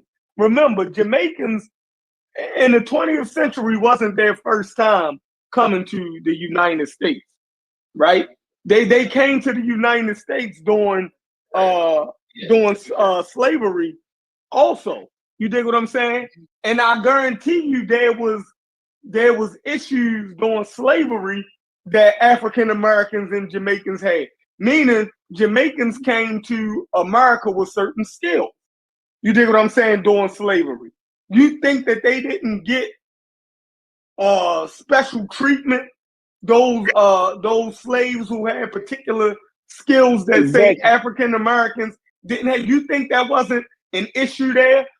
They say a lot of the slave revolts, you know what I mean, in America was sometimes spearheaded by people coming from the Caribbean. You dig what I'm wait saying? a second, Joe. If based on how you just described that, you wouldn't even fault the people involved. You would fault the person who doing the special treatment. That's like you know for a fact that that's problematic when you treat people differently in front of each other like that. That's hella problematic. What's one of the main things that we say about foreigners, that they get special treatment? We say that now. Right. No, I'm not saying that. They really don't. No, but I'm saying really just the way that you said it. It's just something that we use. It makes us feel better to say that foreigners get special treatment because we don't want to do the hard fucking work. Anything that foreigners got, we want to say they got it because America going to do that for them, but they won't do it for a nigga. Man, shut that shit up. You feel they don't treat the black immigrants. See, there you go. Now they don't treat the black, but they treat the Chinese different. They treat the you know what I'm saying? And all of these groups will say, you are bullshitting. I worked my ass off. All of those groups will say, nigga, now I'm gonna call you lazy. Cause ain't nobody gave me shit. Ain't nobody gave me shit. And you know, that's the one thing that I've learned because I've worked with foreigners. I've worked with Asians, Mexicans, and they all say, I don't know why people say they like. I know an Arab couple right now. They have 10 children. They came over here broke. Their mother and father came over here broke. You know how much these people worth? Niggas keep saying everybody got somebody gave them something. That's so disrespectful, yo. They own their own tropical smoothie shop that they started from the ground.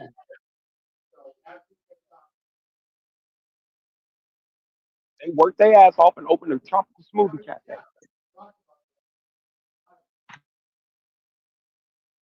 Hey, Hard but work. chef, I but don't chef, even know saying how that to say certain that. saying that certain peoples who come here get special treatment don't necessarily remove their hard work or what or their own industry. You know what I'm saying? It ain't a all or nothing proposition. It's just a fact. Like look at the Ukrainians.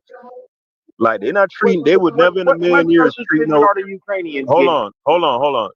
What do you mean? But all the set asides they get, the billions of dollars they get, and I have to look it up real The quick. But Ukrainian government, hold the on. Ukrainian government, because they know No, Ukrainian people getting billions of dollars. well, no. Well, the people that they've brought here specifically, they've been given all kind of stipends and set asides and given They've been lodging giving and all. government assistance. So they've been Yeah, giving government assistance, food stamps and welfare.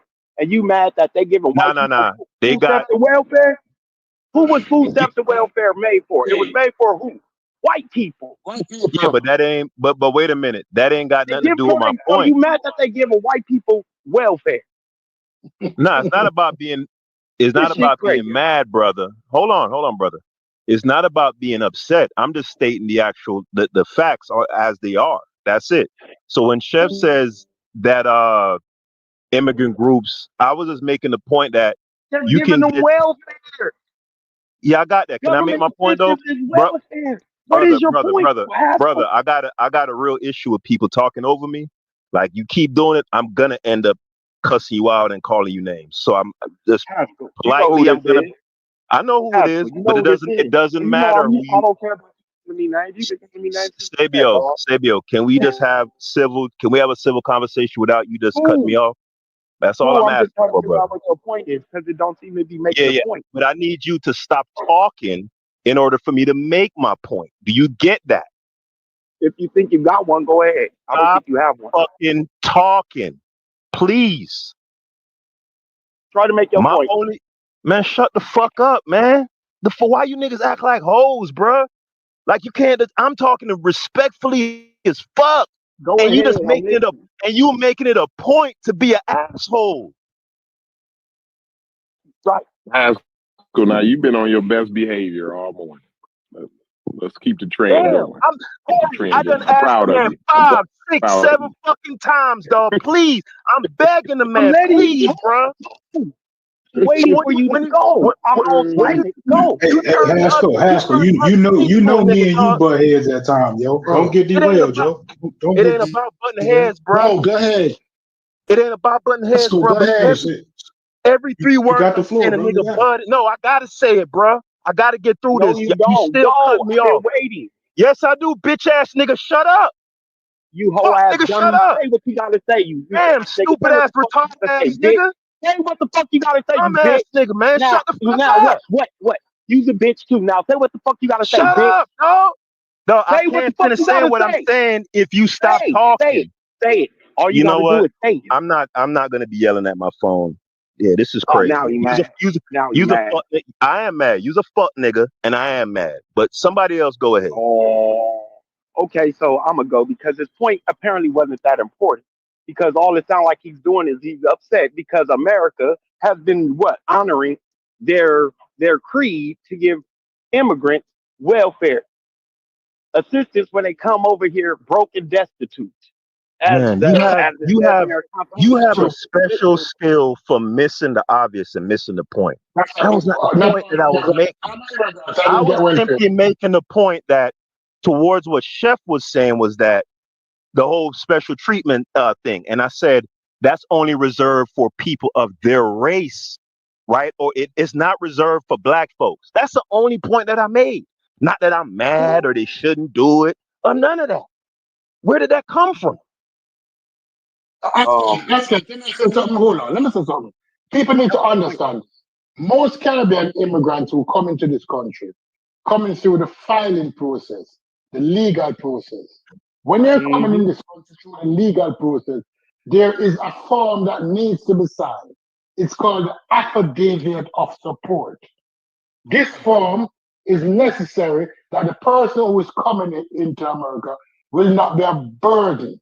I'm not talking about those people who come across the border who has access to nothing. The Mexican who come across the border does not get anything. Even when he files his taxes, he cannot file his taxes because Right. his social security number is not real. So he does not get back anything. Those Caribbean immigrants who come here, who people say set aside or put aside. No, the majority of Caribbean immigrants who comes here have to sign an affidavit of support. The person is filing for them. Filing means the person is asking that the American government accept this person and bring them in. An affidavit of support, you can go and read it up, says that, listen, I am financially responsible for this person for X period of time until they get their paper. Because they get right. They Because they can or their support citizenship. themselves. Right? They don't get anything. So when somebody saying, oh, set aside have been put aside for the Jamaican immigrants, that is not true. That's also a problem I have with Tariq Nasheed. Because he's exposing lies, he's spreading lies. Go and read up on They affidavit mixing of y'all up with the Indian. right. They mixing you up with the Indian. Yeah, go and read up on the affidavit of support, and then you come back. And that's the They issue. are the Indians. They are the Indians. Stupid and them are the Indians. They the West Indians. Definitely stupid. Why you got that Becky on your as your avatar? You hella stupid, chef. You know. That's why. Light skin chef and light skin Reggie, the same barrel. Oh, that's his brethren. That's the light skinned sister. Yeah, the light skin Reggie. No, that's an inside joke. We got somebody, unruly member of the Discord. We gotta let them know what time it is from time to time. That's all that is. Yeah. Chief X done went completely off the rails, so he get trolled here and there. So that's a part. Hold on, he was already he done went further off. He was already off the rails. How much further off the rails did he go? When you go to doubling down on stupid stuff, we gotta get you. We supposed to get you, dog. We gotta get you. You doubling down on stupid stuff. You mean tripling down? He was already double. At this point, I don't even know what the numeral is. He done quadruple, eight-tuplet or whatever it is at this point. That card is being brought into question by Stupid. Nah, he been gave that up, Stupid. He will. At this point, he on what's the he on COINTEL Watch for what? That's what he on. He on COINTEL Watch at this point. We trying to figure it out. Asking and breaking up if he was trying to come back in. Yeah. Go ahead, Asking. The floor is yours. Nah, I think you hear my background, bro. Yeah, I wasn't trying to come in. Yeah, what were you saying? I want to hear. Oh no, I didn't have any grand point to make. Chef made an assertion that what did he say? Something about set asides or advantages, and I just simply made the observation that does not apply to Black immigrants, and that is a statement of fact. So I don't see why. I just don't get some people sometimes, man. I don't know if a previous interaction that me and some people have sometimes, a nigga will bring that shit into a new discussion. Like, I'm like, why is this man going at me, dog? And just like, cause we been cordial. Like we got some kind of smoke I don't know about, or like, what the fuck going on? Like I asked a nigga 4-5 times, bro, this vibe, bro, let me just get what I'm saying out. And the nigga like, damn, bro, like.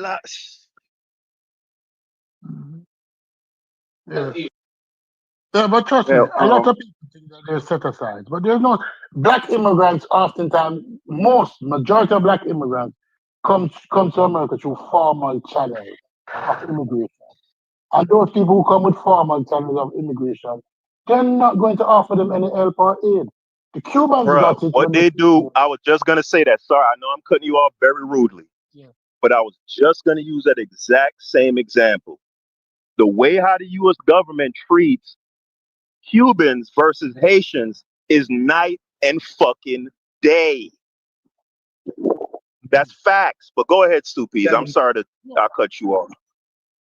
And But do that's you know true. there's some historical undertones and the reason for that? Because the way that the island of Cuba and Haiti are situated, and not only that, because of the history of the island. No, Like is you that have to what? take all No, that it's into history. no, it's not. It's because one are overtly niggas and one other group is not overtly niggas. Oh shit! Ain't got nothing That, to do with all that convoluted shit you talking about.